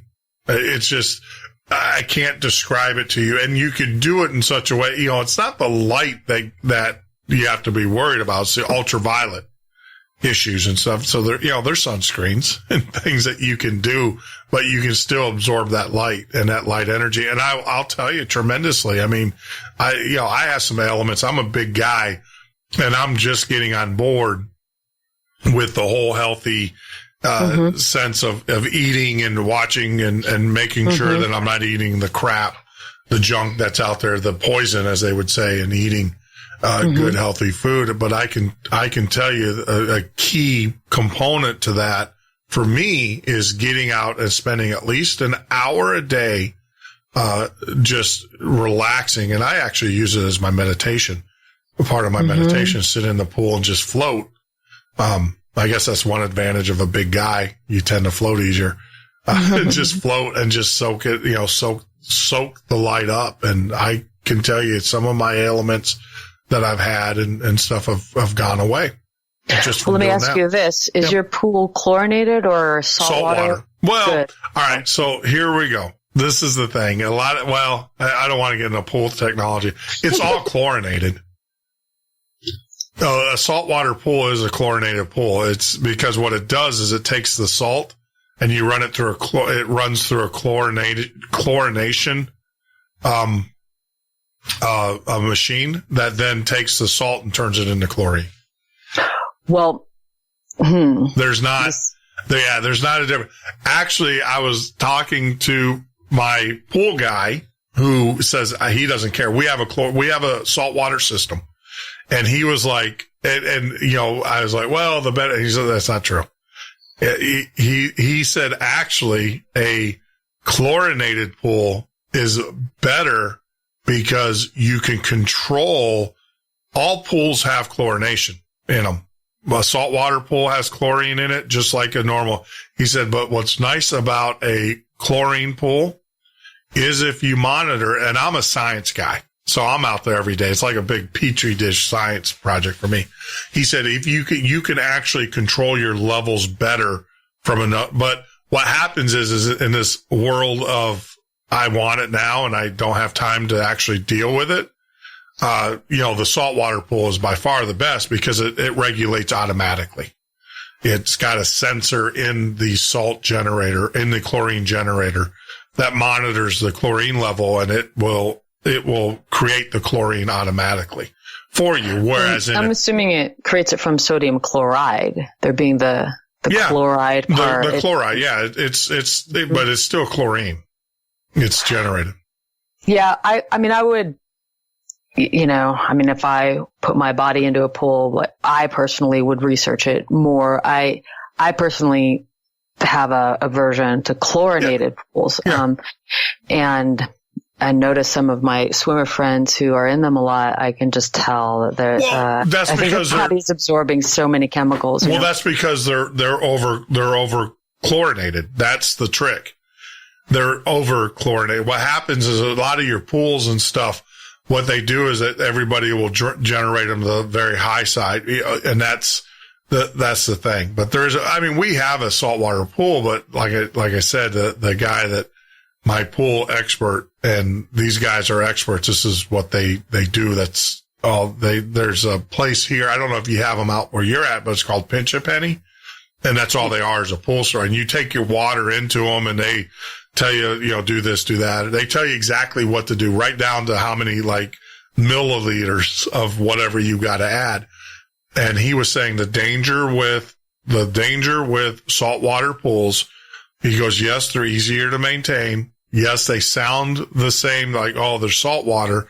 He said, but what you do is that there's a high,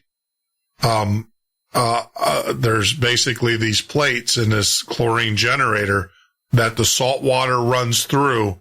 These are charged at very high voltages. That releases the chlorine molecule, and that's what chlorinates your pool. He said, so if you want a system in which it's hands-free, he said, but you still have to do the alkalinity. You still have to do all of the other stuff that you do in a normal pool. He said, all a saltwater pool does is that it takes the salt and turns it into chlorine for you. So you don't have to worry about shocking your pool once a week or doing whatever. But then he came back and said, now, if you're diligent like you are, because I drive by the place every day, and so I'll bring a bottle like every 2 days. I'll bring a bottle in and bring it to them.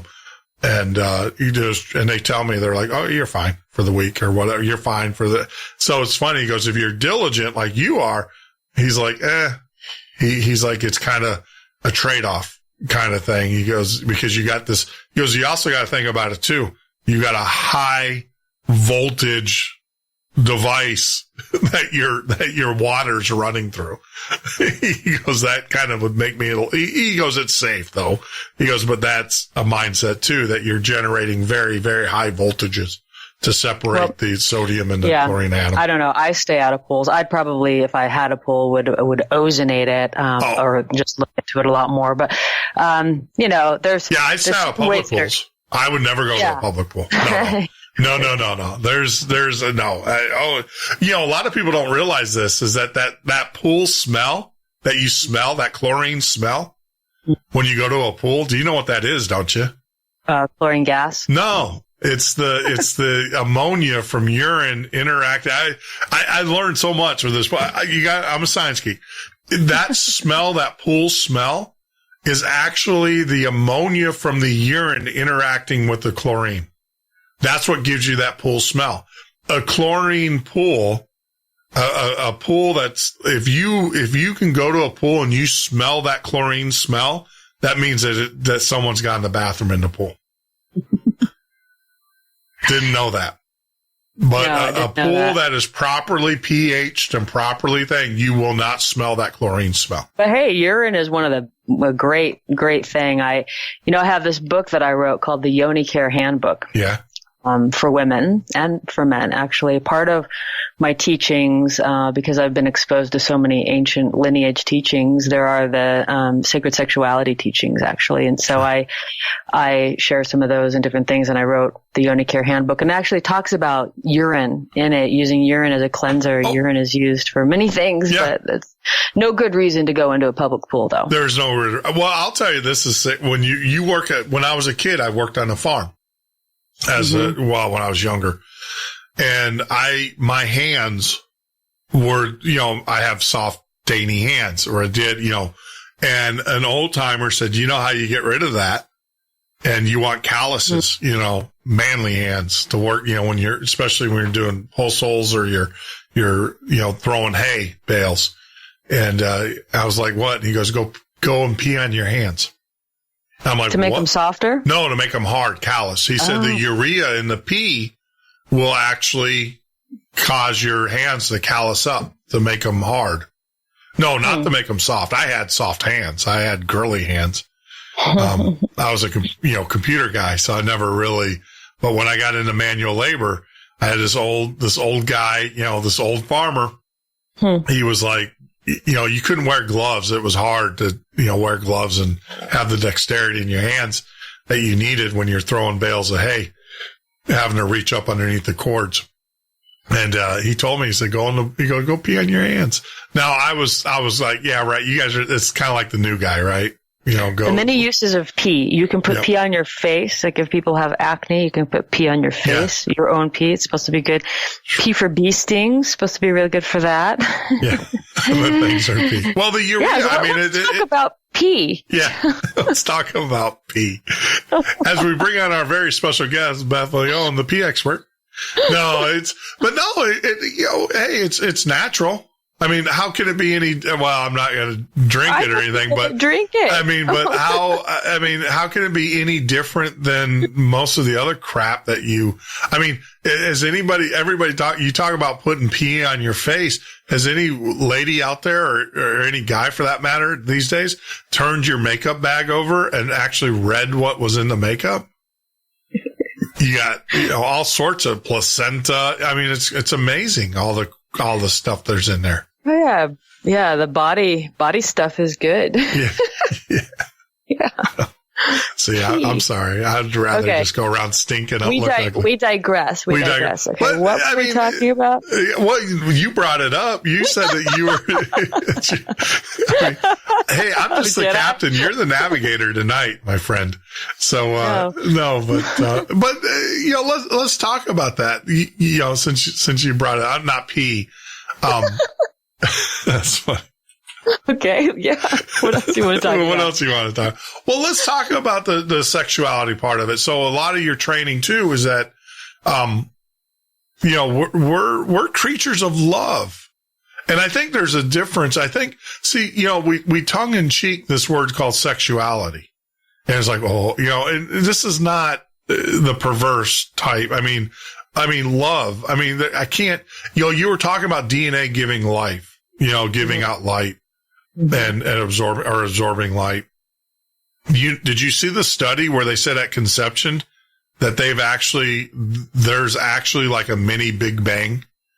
The amount of light that's given off is considered like a small, fusionable event. No. And stuff. Yeah. So at the time of conception. Yeah. I mean, that's, and that just, you got two beings coming together and there's nothing more powerful than that. I think. I mean, when you share that and when you have two separate, a lot of people, unfortunately, go to the twisted aspect of it. But I don't know. I mean, perverted. Well, yeah, the perverted side of it. And, I don't think there's anything more powerful than someone's sexuality. Well, people have been loving each other for a very long time. And that happens to be how we have 7 billion humans on the planet right now. I mean, every single human being is a product of somebody's orgasm. Yeah. And so when we look at like how much people have been loving each other on this planet and how big a part of all of our lives are, most people, yearn for the beloved and, the beloved having our mate in our life, our soulmate, our mate, our partner is such a huge part of existence. And yet the art of love has been kept in the shadows and vilified and twisted and used in, well, now we have pornography, and before we had pornography, we had the Catholic Church, so we had two sides of a bad coin here. Whereas in Asian traditions, the Asian and Indian tradition, they revered it. They accepted it. They said, let us turn this into an art. Yeah. This beautiful love between two people. And so we have lineage teachings of sacred sexuality, of the art of love, of how to use your energy. So I teach some of these. I teach some of these in the White Tigress initiation. I actually created an entire course for men called The Art of Love, and transferring some of these teachings to men about women. And, and now I focus on empowering women. And a huge part of it is sharing these lineage teachings on sexuality. And it really begins with our own understanding of our own body. It always begins there. So for women, we have the yoni egg exercises, the jade egg. We put that in our vagina and we start doing exercises with it. There are the healing breast massage exercises from the Taoist lineage that I teach women. And that's to heal the breasts and to keep them young and, beautiful. And so we have qigong for sexuality. And thanks to Mantak Chia, he has basically brought this into mainstream respectability qigong sexuality, and so he teaches all these things. So, if you study the martial arts long enough, if you study qigong long enough, you will end up in sexuality, in the sacred sexual aspect. And so I have also embodied those teachings, and I share them in my programs. I have a White Tigress initiation that will be on special up until November 14th. And that's for women. And then again, I have this Art of Love program, which is now it's a 6-part program you can find on my website, Beth Leone, LEONE.net. And you can access these teachings. But, this has been, I like the Asian teachings in sexuality because they really focus on like self-development, and spirituality. And, then there's the Tantra, which is more Eastern Indian flavor. And then that's more of what we know as being like more erotic and sensual. But these aspects they're very important because, many people's marriages begin to break down because of a lack of loving intimacy. Mm-hmm. And these are real problems for real people. And you can save a 20-year marriage, a 30-year marriage by understanding some of these arts. Because if I can talk to somebody for 10 minutes and you will never see the opposite sex the same again, or you will never see your partner the same again by just giving you a couple of the teachings. And that right there changes like why we engage in sexuality. So for women, we understand that our sexuality keeps us young and keeps us healthy. And so when a woman understands that and how to do that, now when she's engaging with her beloved, she knows that this is benefiting her. It's not just to please her man or to do her duty or whatever that is. It's that she understands that she's receiving energy from him. She's giving energy to him. We can direct this energy into our pineal gland, into our kidneys. We can use it to heal. So these are old teachings, and they've been around for thousands of years, and they're just beautiful. See, I never really thought of it that way. Well, when I talk to women, I share with them how they can receive the energy of the masculine, and in receiving the energy from the masculine, she is regenerating herself. She is becoming younger. She is healing her body. And that changes the game completely for a woman. It also changes how women are just around men socially. Because in the West, Western women are kind of like, up yours. If you look at us, we're like, hey man, what you looking at? Yeah. Whereas in the Taoist qigong Asian sexuality, a woman would breathe that in. She would breathe in that look, from a man and the admiration, and understand that he was noticing her beauty and she was receiving that energy. Now, it does require that the man is able to view and be respectful. Yeah. Now, pornography has poisoned the mind of men. Poisoned it. And it's poisoned it in that men are no longer showing up and being present for the event with that woman. Because they have all these other images in their mind. They have all this crap they think they're supposed to be doing to her, and all this crap they think she's supposed to be doing. They are not present for the beauty and the subtlety of the true interaction between a man and a woman. Now, I really have to respect Putin for, I don't know if he outlawed pornography in Russia or he did something like this, like he took it off the internet and he said, go find a girlfriend. Yeah. Well, Russia actually has an issue where they don't have enough young people. They don't have enough. And so they were actually paying people to get married and have children. But I love the fact that he said, we're going to pay you to get married and then have children. Yeah. stop. And you're right. I agree. If you listen to this show, pornography is a plague in modern society. It really is. And, you can't, how do I say this? They talk about, and I don't want to make this political, but they talk about Donald Trump and his comments and stuff like that. Well, how can you on one hand say that that's inappropriate, but yet on the other hand allow, every one of our child to type one word in and be able to see that crap? Mm-hmm. You can't, once again, you're not really you really don't care about the objectivism of women and the abuse of women and the sex slave trade and all of that. You can get up there and talk about it, but yet you don't do anything about it. You can't, it's political kabuki theater is what it is. And because if you were truly serious about it, you would outlaw pornography and you would push it back into the place and where it belongs. And that's, in the trash can. But that's my point.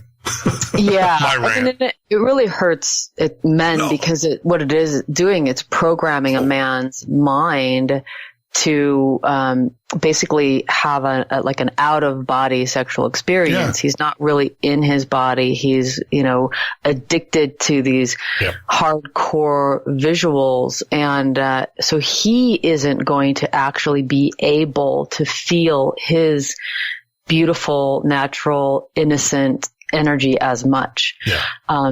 So, I'm very thankful that my boyfriend, his guides told him not to look at porn. Yeah. No, my guides did too. And that's changed him. Yeah. He and I have an incredibly beautiful interaction because he's pure. Yeah. He's truly interacting with me. He doesn't have all this crap inside of his consciousness. Yeah. And I can tell that. I can feel that. And so it's between him and me. Yeah. Yeah. I cringe when I hear. I am definitely. It's a real big problem. It's a huge problem. It's a huge problem. And when you have children, it's a huge problem because this whole sexting thing that goes on and these concerns and these young people, they just don't. I mean, our children, they grow up in a world in which that is okay. And that is so wrong in so many ways. You wouldn't take a child and shove a magazine in their face. And so why would you give them a device that does the same thing? And this, I am so anti-porn. It's changed the face of, it's changed relationships. Yeah, it's how we view people. It's how we, the first thing guys do now when they meet a girl is they Google her name and see if there's any naked pictures of her. It's just, I don't know. It just drives me. You can tell. I don't know if you pick up on it, but my emotion level just went up tremendously because I just, like I said, I get so upset to the point where I hear them talking about what Trump said or whenever he said it, right? Whatever. Yeah. And then yet they have the audacity to sit there and push their ED pills and their sexual TV shows and all of that on mainstream media. It's like, if you're really concerned about the objectification of women and the violence towards women, let's start at a few places. NFL, we'll start there. Let's go down to a lot of these pro athletes that are out there, and then we'll start. And when we're done with that, we'll go after the internet. If you're really concerned, just like you're really concerned about the children in Syria, where you don't give a darn about the children in South Africa and you won't feed them, the $350 million you spend per month on your war machine, you could give that $350 million and feed every children in the world, every child. Right. It's clear, today we have so many options available to us about where we put our focus. Yeah. and what we bring into our life. And it's really up to every single individual to be at the helm of their own ship and to choose, do I want to put this into my mind? Do I want to put this into my body? What do I want to think about? Who do I want to become? Because it really is that. Who do you want to be? Yeah. And when we trained black belts, we always said a black belt is much more about who you become than the black belt that you get. And so who do you want to be as a human being on this planet right now? Do you want to walk in, in dignity? So it's like we have to navigate, this life. And it's not always easy because everyone makes mistakes and we all end up, getting into different things, but that's our teaching as well. And now we know. Yeah. Now we're like, well, I didn't like that. That really took me down a path I didn't want to go on. So I'm going to change my path. And so a lot of people say that, the path to the top of the mountain is not a straight line, but it zigzags a little bit. Yeah. You get off and then you come back and you get off and you come back and you get off and you come back. So it's like the zigzag up the top of the mountain. And, we just happen to be in a world where we have a lot of negativity available for us. Yeah. There's a lot of distractions. I mean, yeah, you're absolutely correct. Pollution. I don't know. It's like the things that don't, pornography is not going to affect anybody well. Yeah. You can't undo those images. There's a psyche there, and you're right. Just like these images, I mean, I think we deal, a lot of our children, we're finding as you do more and more research, are suffering from a mild form of PTSD. There are images that are placed in their heads via the internet and other media resources that I can't even imagine. When I was growing up, I remember, we had this thing called HBO that got put in our house when we were younger. And I remember watching a show late at night called The Gangs of New York. Now, if you watch that show now, you would laugh. You would be like, that is so corny. Mm-hmm. But that was the ultraviolet movie of its time. And I remember getting in trouble, like serious trouble for watching it as a kid. Yeah, and at their fingertips, you can see much more violent things. Oh, on TV now. On just normal, ordinary TV, you can see people now getting, they never showed anybody getting shot. They never showed anybody's, blood and guts on TV. When we were growing up, that was like late night TV. Now it's like normal TV. You see, look at the whole zombie series. You get to see heads getting smashed in. And guts flying everywhere. I mean, our kids, there are things, that it's a mild form of PTSD our children are suffering from. And they're having dissociative issues where they're, because your brain, to deal with that sensory thing, either your brain engulfs it or your brain rejects it. And when your brain rejects it, that's where the dissociative issues come into play. They're learning, and then they become distant. They become disconnected from the rest of the world. Or they disconnected from themselves because what they feel and see inside of themselves, they don't like. So when you put those images in you, this is why I will not watch horror movies. When you put those images inside your mind, now they're in you. You're correct. And now you don't feel so comfortable with yourself anymore. That's right. It's not good in there. And so that's why we have to be the ones who decide, do I want to put that in my psyche? Yeah. Do I want to think that? Do I want to see that? And now we've got, those video games that the young kids play that are horrendous. Oh yeah, I know. I played them. I'll be the first one to tell you, I played them. And you're dealing with a guy who has mild forms of PTSD, one instance or another, from the things I've seen in life and working in everybody deals with it. I play, how do I say, I used to play them. The ones I'm playing today are like, everybody deals with it. I'm launching little Kerbals into space and though that's tragic though when you blow a Kerbal up. I get really emotional because these are like my little guys. I love these guys. Go Google Kerbal space. I decided a long time ago if I was going to have a hobby, that hobby was going to be my body. Well, and it shows. See, and if I'm going to spend, 2 hours a day doing something, painting, playing a musical instrument, although I think they're all great, but I just chose, I'm going to spend that time on my body because I just feel it'll have the greatest payoff. Yeah. But you know what's fun? I'm getting there though. But I obviously did not focus on my body. When you watch the video, you'll know. But, Kerbal Space. But Space instead. Kerbal Space is awesome. It's the best game out there. Hey, they got to sponsor the show. That and Tim Hortons coffee.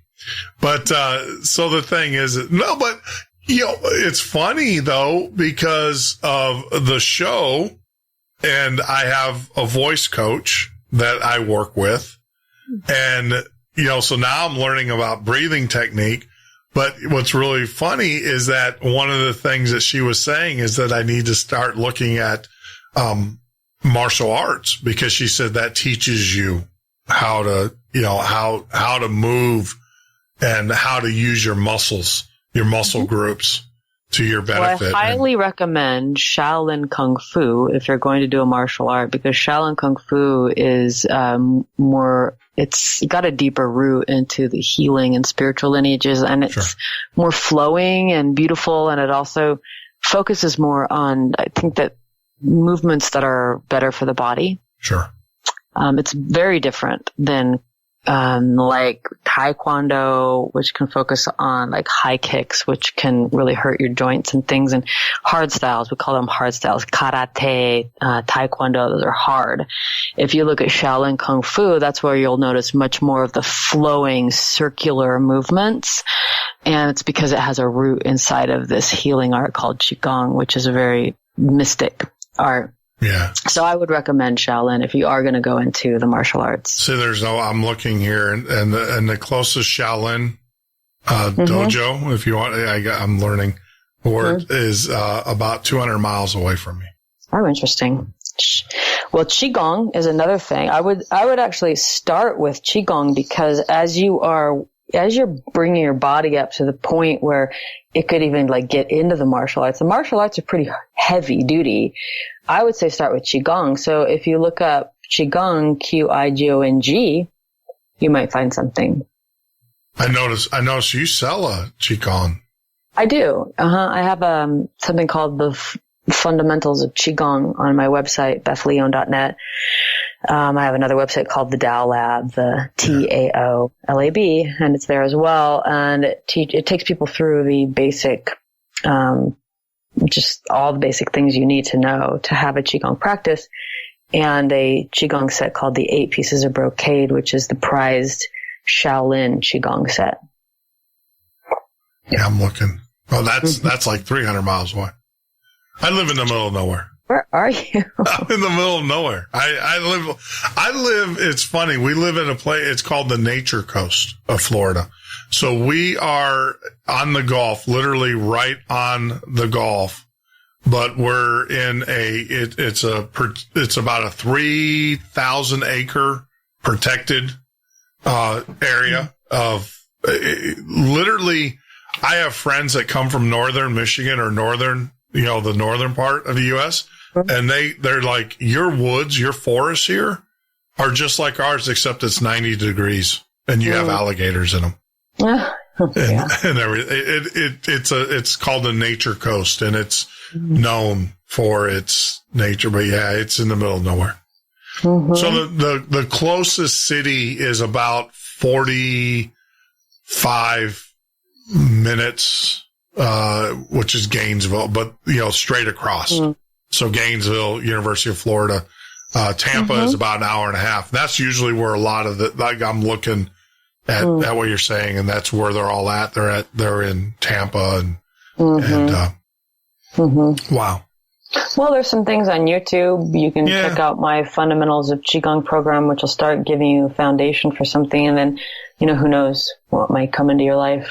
Yeah. No, like I said, I might find, who knows? Yeah, you're right. I mean, you might find a group of individuals you might have someone who is here, but just doesn't have a dojo or something set up. Exactly. And stuff. So, yeah, I mean, I can't see me kicking bags and stuff like that. For me, it would just be the movements and just learning.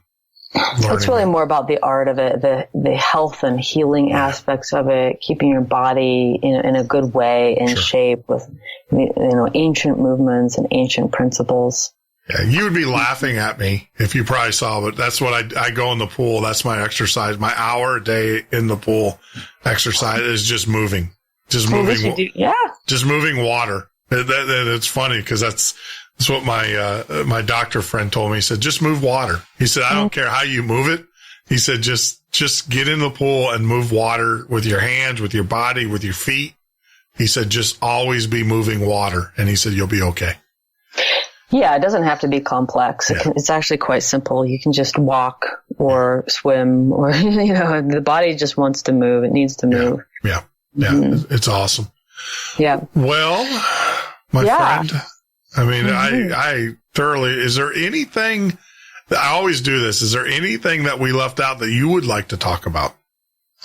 Well, I just want to let people know that I focus right now on empowering women, and I have a program called the Priestess Path, and I distill all of these initiations from shamanism and qigong and sacred sexuality into an initiation series, 6-month series called the Priestess Path, and that's what I'm focusing on. So, and I'm focusing on women's empowerment. So if people want to connect with me, you can go to my website, BethLeone.net, Leone, and connect there, and stay connected to these wisdom teachings. That's it. Are you doing any type of live events? I know you did the wellness or whatever, but are you actually live? Periodically we do. I get invitations every now and then to do a live event. I just did One Love, and I had a tent full of women there, and I was teaching them these things. And periodically I get invited, but right now I don't have anything on the books. Wow. So if you want to stay connected, just, give me your email, go to my website, put your email in, and then you'll know. I do free webinars. I do, small series. I do lots of things, live teachings, and, Yeah. I'm actually, believe it or not, I'm not. It's BethLeone.net, Leone. .net, okay, because I'm putting .com. I know. Yeah. Like that server didn't come up. I would have been as like whitehouse.com. Well, no, that's bad. The old White House talking about porn. I don't know if you remember that, but in the day, whitehouse.com was not the White House. Oh, I didn't know that. It was, yeah. Actually, that was my first experience with a pornography site on the internet. Was I was actually looking for the address of the White House to write them a hate-filled letter. Oh, nice. and it was surprise. Surprise. Yeah, the joke was on me. And, I always said that. I always thought the White House was a house filled with. Well, I'll stop. This is a family show. And it just reiterated it for me. Yeah. So your website, and then you can sign up for your free. Yeah, you have the free gift. Yeah, which changes periodically. I mean, right now it's on female alchemy. It's called, Yoni alchemy and the feminine force. Sure. So it's about feminine alchemy. Sure. 'Cause I'm big into that, obviously big into women's empowerment and, showing up on this planet, making it count, taking your challenges and all your mistakes and turning them into your medicine and your wisdom, which is something we all have to do. And so, that's what I do with women. Awesome. Awesome. I'm definitely going to send my girls over and say, hey, look, check this out. Well, the Yoni Care Handbook would be really good for them because every girl has a yoni and she needs to know how to take care of it. Yeah. And it really is a lot of practical advice on honoring ourself and taking care of ourselves. Oh, absolutely. Beth, man, it has been a pleasure. It has been a real pleasure. And I've learned a lot, and questions will lead to further questions down the road. And as I investigate now, one of the things, I will read your books, even though I know they're geared more towards well, for me, I was a guy that used to read Cosmo. So Well, that particular book is for men as well, because men often have relationships with women too. And it's, you know, I mean, that's kind of what everybody wants, right? That's right. It also shares practical information for men. Half of the book is for men, actually. So. Well, no, that's like I said, I didn't read Cosmo for the polls or whatever.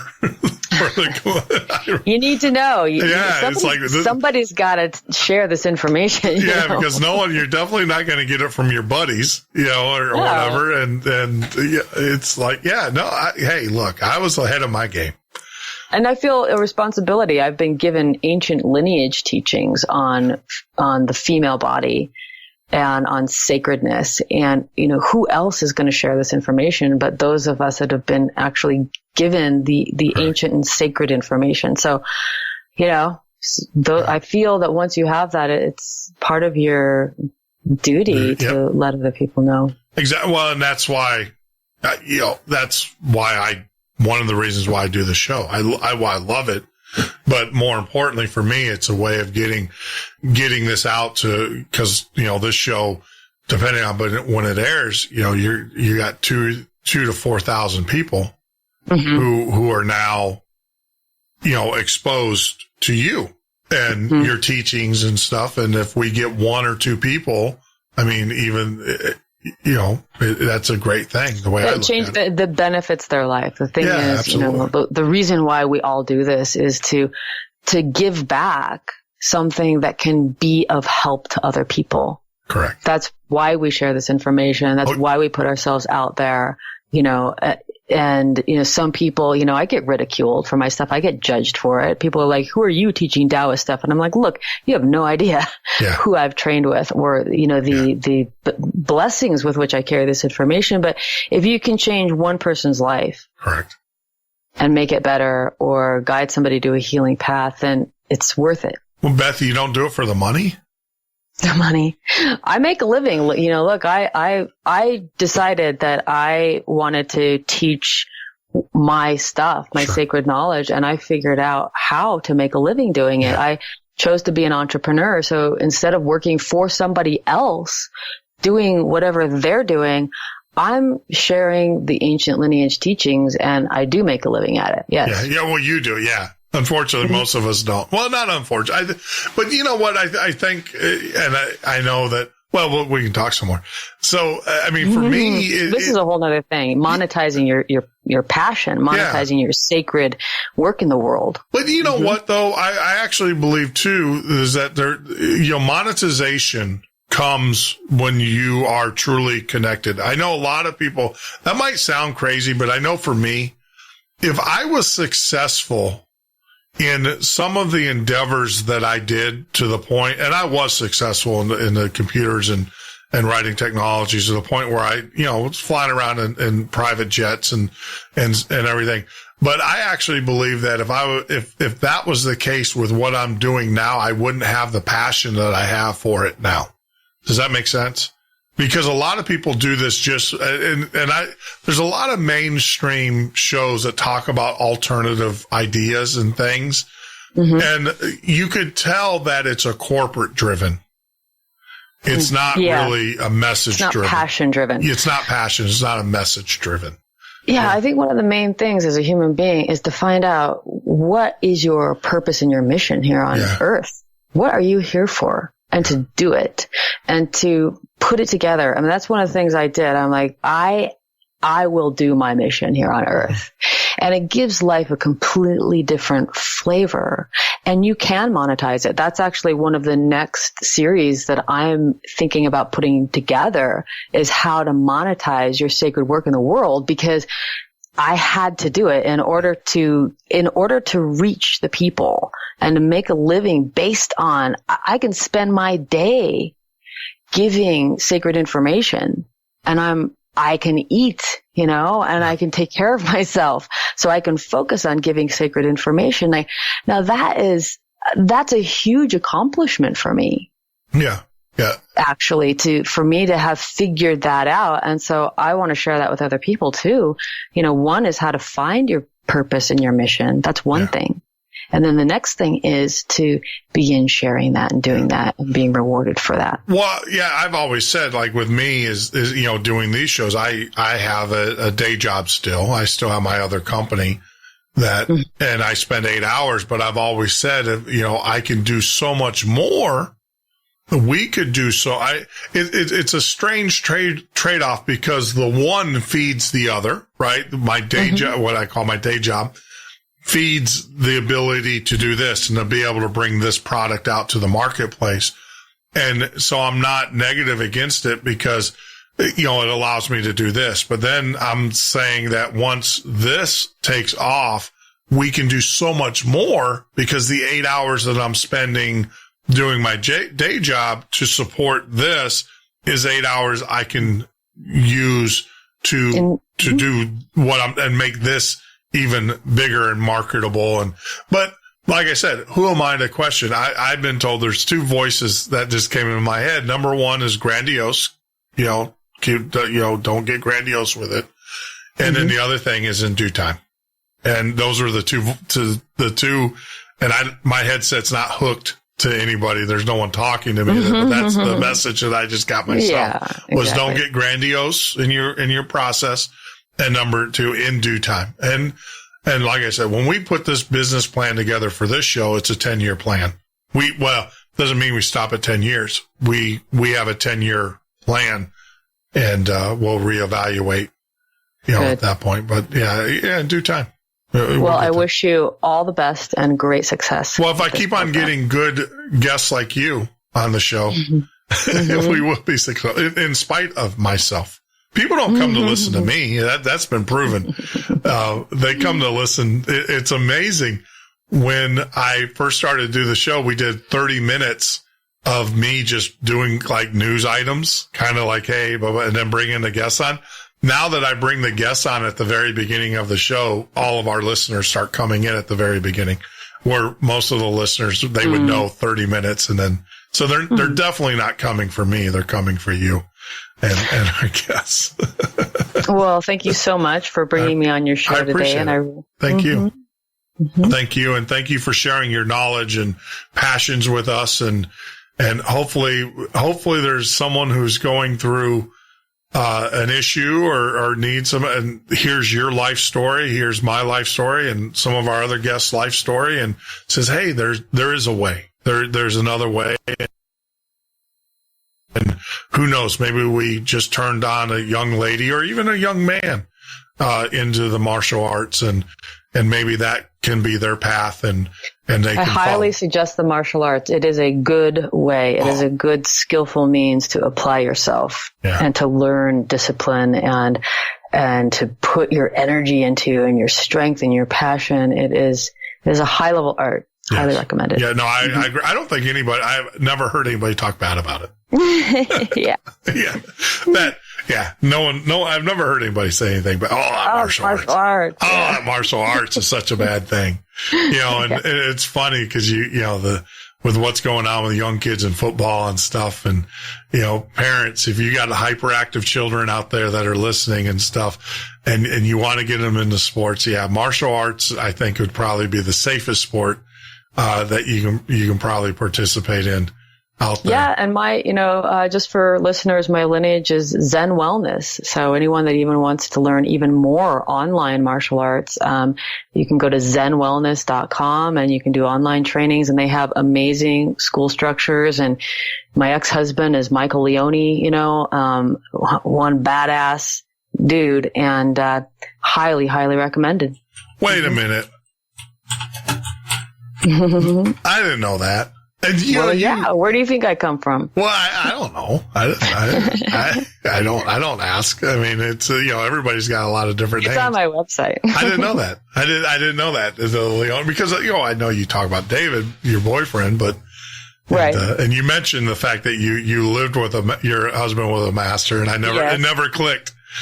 Yes, I'm not married to him anymore, but I was for 8 years. I was with him for 10 years, for an entire decade. And so that was a beautiful part of my life. Yeah. And, I honor him greatly. He has a lot to do with who I am. Yeah. he always said a true master makes masters. And he was right. Correct. Now, see, do you think he's going around saying, hey, I was married to Beth Leone? No, probably not. Why not? What a jerk. No, but they still have me in their textbooks. Like they didn't do the Egyptian thing and take my face off of every statue when the power changed. We had an amicable, departure. Yeah. It was just the way of it. It was time. I have other things I need to do too. And so, he left me in the textbooks, and it's interesting because some of the women show up and they think that I'm going to be there, because I kept the name because it means lion. And I feel that in a lot of ways he was my father too. And so it's very interesting, all this stuff, but it was a spiritual appointment, and that highly respected man, total badass, carries these ancient lineage teachings. So if you want to train in the martial arts or in qigong, go there. Yeah. Mm-hmm. Yeah. Wow. And that might be something good for you too, actually. No, I'm going to you. No, well, I don't really train. I train women right now. I don't really train people in the martial arts, because you have to hold an entire dojo down, and that's a lot of energy to have a brick and mortar dojo where you literally take people through. Yeah. And that's why I have to give it to, people like, Michael Leone and these men who are, notice I changed the pronunciation of my name to Leone, and the spelling is a little different, but, these men that are holding it down like that, a deep bow goes to them. We're holding down these brick and mortars where people can show up physically in the flesh and go through these teachings. And he's doing that. I've put my teachings into the Priestess Path to empower women with multiple initiations. But as far as like somebody actually taking you through these movements in these martial arts, I mean, I teach people sometimes, privately, boutiquely. It's going to cost a lot of money and, everything, but I say go to Zen Wellness and do it there. Okay. Mm-hmm. Wonderful. All right. We'll make sure we get those links up and everything. And great. I appreciate you taking time out of your busy weekend schedule to be with us and to share your knowledge and your passions. I mean, it just means so much to me and everything. And, tell David that, I took you away from him for a couple hours and for that, but, I'm not going to call him either. He does, everyone steals all of his stuff. He's kind of in a dilemma. If he does a radio interview, he'll do something for like, George Norrie or something, right? And then immediately about 20 different YouTube channels steal. Oh, yeah. David's thing, put him up, commercials. And so it's actually a detriment for him at this point. Yeah, no, yeah. I mean, look at what's going on with Art Bell right now. You have a company that's taken all of Art Bell's old shows, and now you go onto YouTube. I don't know how they're getting away with it, to be honest with you. I mean, YouTube comes down on me YouTube has got Big Brother written all over it. Yeah. Oh, I know. That's all I can tell you. I know. I know the history of it and everything, but it's just amazing because I'll play. It's funny. Like I have Ed Roman, who's a good friend of mine. He's a Canadian. He's the indie artist of the year, and he did a song that we do. But Ed will come on like once a month, once or twice, every other month or whatever, just to hang out. And because we bring musicians in as well. Anybody, I'll talk to anybody.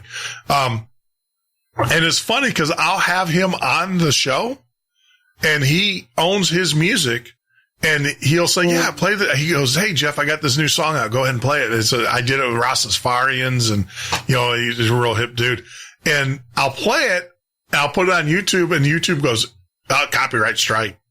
We own that. It's like, wait a minute. Did you not listen? I mean, the guy who wrote the song gave me permission. And I tell him, it's like, it reminds me of that old scene in Back to College where Rodney Dangerfield is in an English class and he had to write a paper on a well-known writer. And he actually paid the writer to write the paper on himself. And the professor's like, C. And Rodney turns to the writer and says, you're fired. You know.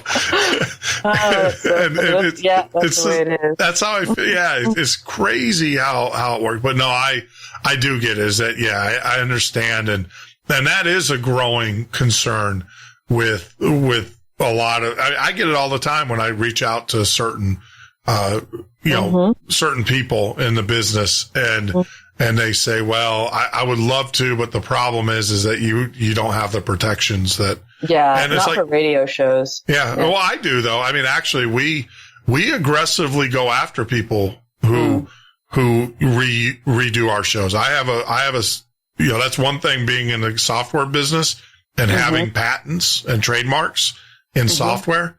I have a law firm that will go after you if you rebroadcast, and they do, and they go after you got to protect your brand, your market. And we might be interested in knowing who they are because it's, going on a lot. Yeah, no, and this is the guy that's known. My firm, I won't give them a plug because they don't pay me. But if they want to, you will. That's right. Yeah. If they sponsor the show, we'll be glad to talk about it. But they're very well known in the software industry. They do. And you're absolutely correct. Your brand, you got to be careful. And, to me, I'm growing in a sense, but, we've already had one incident where someone took a video that we did with a guest and then they did a negative review, or they did a negative mashup of the guest. So they used our video to insult the guest, and we're not going to put up with that. I mean, that's tacky. That has no class. And just because you're on the internet doesn't mean we don't know who you are. And we do know who you are. And for that person that's listening, because they do listen to our show quite a bit, you're going to be getting a letter in the mail, and also you're going to be getting something else. I say to people like this, I say, become interesting. Yeah. Instead of taking people's stuff that you think is interesting, why don't you become the interesting person? Because you can. And that's what people want. They want energy and attention and power and all this. Become that person. Yeah. Yeah. Create it yourself. Don't take someone else's work and then, do exactly. Yeah. Become an interesting person. I tell people all the time, I will show you, I will teach you how to set up a podcast for under $200. We're talking full video, hosting, everything you need to know. Audio production, audio limiters, everything you need to know to put together a quality podcast that's like 90% better than any other podcast that's out there. I can show you. You have to make the investment for about $200, in the equipment, microphone and mixer, which is nothing. And I can show you how to do it. So I'll be glad if you have a podcast that's counter, and you want to do that. I mean, there's a market for you. There's a lot of people that don't believe what we do on our podcast. So you can do an anti-midnight ocean. You can call it daytime ocean. I don't care. And, daytime lake, sailing on the daytime lake, and take every one of my shows. And when I have a guest, do a counter to it, but you do it. You don't take you don't take people's stuff. You do the show. Right. You go out and get the guests that will counter. I mean, I think that would be awesome. To be honest with you, I welcome it. And also, because of the vibrational nature of our world, be choosy of what vibration you want to attach yourself to and focus on. Yeah. Do you want to be the negative vibration person, right? Wow. Do you want to be the villain or do you want to be the hero? Yeah. Like, do you want to be like somebody that people want to be like, or do you want to be the person that people hate? Like, really? Yeah. You want to be the Joker? You want to be Superman, When this is really sad, but I will tell you, Beth, when I did a political podcast, and it was every day. It was a mix between Rush Limbaugh and Alex Jones. Hate speech with a little bit of intelligence, in a sense that, but it was hate speech. It was called what it is. It was attack, but it wasn't to the point to where it was, Alex Jones, if you ever listen to him, great. I mean, the information he shares is right on. I mean, he is accurate. I've done the research on him. When he says, hey, go look at this document, I'll go look, and he's absolutely dead on with it. And I got to give him kudos for that. The problem is that it is so vitriol, the way it's delivered, that 90% of the people can't stand it because I remember the old Huxtable, well, that's probably a bad Bill Cosby show where she brings her husband home to the family. And the guy's a really nice guy. And Bill and Huxtable sits there in the family and the guy's like, do you have a problem with me? And they said, son, we don't have and he uses the whole thing. He said, take your most beautiful steak and potatoes and everything. And the guy's like all savory. And he goes, now put that on a trash can lid. And he goes, that's how you were presented to us. And that's what we don't like. We don't like the fact that, you're a good man, you're a good kid, but the way you were presented to us by our daughter over here was like you were presented to us like on a trash can lid. So it has so same thing with a lot of the InfoWars. The message is a great message, but it's the presentation that, so we did a show that was articulate, same presentation.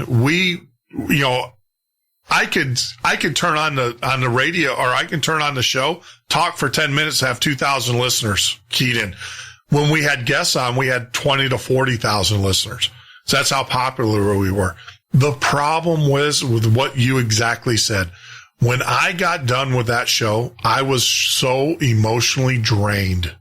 Not that because the information I was telling wasn't true or anything, but because it was negative. There was no positive whatsoever. It was always and I was so emotionally drained. I was physically drained. Yes. Sandy said, you got to stop this. This is consuming you. Right. You are changing as a person of who you were. And she said, you have to stop. And so this is very powerful. I know we've been saying goodbye for like 30 minutes. Oh, yeah. This is very, very powerful because every word you say, and this is a message to everybody, every word you say has a vibration. And if I say a judgmental word, if I judge somebody, my energy goes down, my attractiveness goes down, and I age myself. And every time I focus on something positive, or I look at the good thing in somebody and I point out the good thing, I nourish the good thing, I focus on the good thing, I'm actually keeping myself healthier, more beautiful, more empowered. And so I want to share this. In the martial arts, we were taught to build up our fellow students and our fellow masters. And so instead of breaking somebody down by our word and saying, oh, did you see what Bubba Baba was wearing? And da-da-da-da-da, which is cutting them down and cutting their power down. We were trained to build people up. As a master instructor of black belts, I was trained to build people up, not to break them down. Yeah. And the power of our words and what we focus on either makes us a great person or it diminishes us and everybody around us. Who do you want to be? Yeah. Do you want to be the person that breaks everybody down? And you know what? You're going to be as small as you break people down to. That is a law of the universe. Yep. If you want to be great, start focusing on greatness. Yep. On everybody else and yourself. So true. That's my message to all the people that want to say something bad or do something bad or steal somebody's information. Focus on the goodness, everybody. Mm-hmm. Build yourself up and build the people up around you. This is how, as a human race, we will empower this planet and we will hold a network, a grid of goodness and light. And that is what we need on this planet right now. We do not need to be breaking each other down. That's awesome. You are so true. If we I've always said, just walk up to one person today and tell them that they're loved and just say thank you. and walk past them. I've always said that. And I do it all the time. I get strange looks all the time, but it's okay. You are a powerful being. Thank you. Everything you say. We all. You and you and you and you and me, all of us. Yes. Everything we say and do has importance and purpose. Yep. I gave a $1 bill to a young man playing his violin on Pearl Street in Boulder the other day. And he had the most beautiful smile on his face. Yeah. Now, that is what everybody is doing. Everybody is out here sharing our art. Now, you can go up and you can give somebody a beautiful acknowledgement, and you get the same innocent smile. We are all children. Yeah. The same innocent smile on somebody's face. Yeah. Yeah. Now, I could have devastated that child by heckling him and telling him he wasn't good. Yeah. Who do you want to be? Yep. Absolutely correct. Yep. Dead on. And you know what? So, I'm glad. You see, the message wasn't over with yet. There was still a message in this talk today. And ultimately, it is who do you want to be? And it is by your actions, your words, your deeds. You know, we have power, every one of us. We do. Let's be a blessing to ourselves and to each other. We do. And, wow. See, I told you, it's like a river. It just flows where it wants to flow. And that's why we do the show, the format, the way we do it. It drives radio stations crazy, but I don't care, because there's just so much that comes out from just talking. Yeah. Just talking. So, Beth, you take care of yourself. Tell David I said hi. You won't know who I am. Okay. But tell him I said hi anyways. In 2 years, when I call him, when I'm nationally syndicated, and he will know. And he will know. He'll be like, I know this guy is. But I'll be in touch, and I've got some things to send you and everything. But I appreciate it, and taking time out of your busy schedule and sharing your knowledge and your love and your passions with us. It was just incredible. And, you know, I'm glad we did this interview. I'm glad it didn't slip by. So take care of yourself. So much, yep. Bye now. Thank you. So there you go. Beth Leone joining us. She's the priestess to the Priestess Path, a Taoist priestess. Wow. Great stuff. See, that's what I love about this conversation. And, you know, it's amazing how, you know, we didn't know about the paranormal side and didn't know about her bullying, you know, with the New World Order and stuff. But, you know, people that are awake are awake. You can't deny it. And we all understand the pressures and the weight that is on society and people out there. And it's our goal to this show. One of the missions of this show, the Midnight Ocean, is to carry you out far enough away from that, from mainstream media, just long enough to give you a glimpse of what is out there waiting for you. For those that are already awake, you know, gives you one, as I say, one more arrow in your quiver. You know, we talk about understanding. We had an astrologer on here. We talked about being able to understand the basis in which people come from. You know, we have, individuals like Beth Leone on here. It's going to help you with personal development. May it be physical, may it be mental, may it be, health, whatever. That's the goal. You know, the whole reason why we have this Midnight Ocean, this concept of the ocean, for those that are new to the show, is, you know, the ocean can be very peaceful, very tranquil, but it can be scary as well. But the other part of it is that you will never experience that growth, that ability to overcome. And some of the strongest moments in my life have come from overcoming, you know, what the ocean has thrown at me. And there's times where I didn't overcome, where we had utter chaos and disaster. But the other part of it is that we had to get away. We had to get out there. And that's what this show is all about. Hopefully we're getting you pulled away from mainstream media, from that cabal that wants to own and monetize everything you do. They want to control you. They want to, you know, feed you pills. They want to, you know, everything. And we want to get you off the shore long enough. And so I hope that the 3 to 4 hours that you spent with us tonight, speaking with our guest, Beth Leone, was beneficial to you. And if it is, the best way that you can share that is share the show with your friends and your family. The other thing too is get out the best website. I know I'm going to be signing up as a register, for my free gift. Yoni Alchemy and the Feminine Force. Yeah, I'm going to read it. Look, I'm not bashful. If there's knowledge in there, there's knowledge in there. I don't care. Don't care what the title of the book is. And I think there's knowledge in everything. You have to, it's all about gaining knowledge. I think one of the most famous lines, one of the things that I live by is that life is life. You're supposed to live it. You're not supposed to sit by and observe it. You're supposed to live it. Be a part of it. Let it engulf you. Let it encourage you. Let it make you grow. Like always, I just want to say thank you to everybody for joining us. Thank you for, taking time out of your busy schedule and getting on board the Midnight Ocean tonight with our guest, Beth Leone.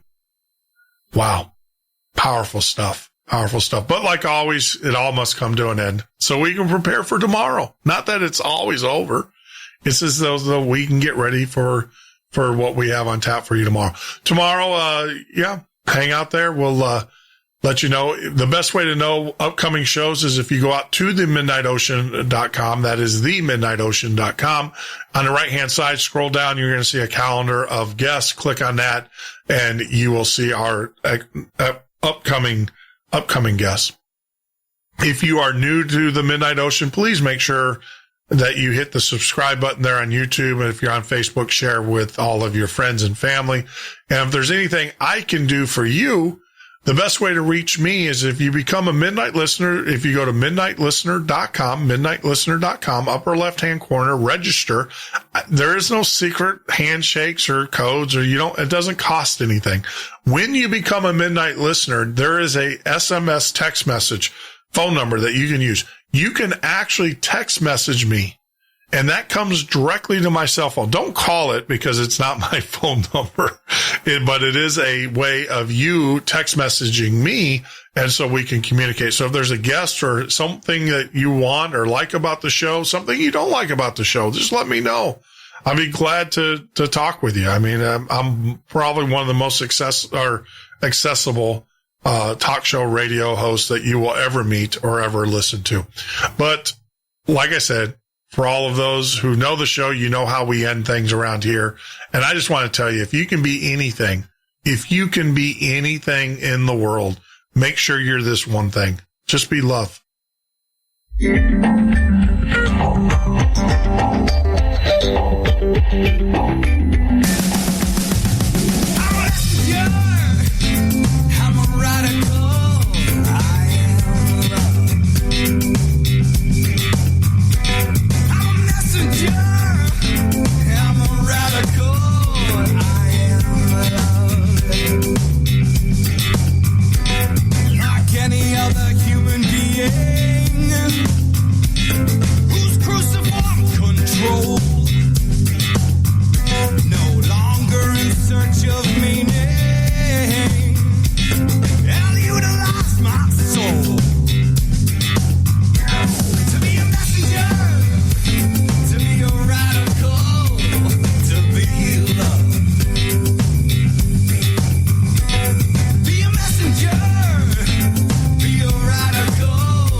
You know, it may seem like a coda,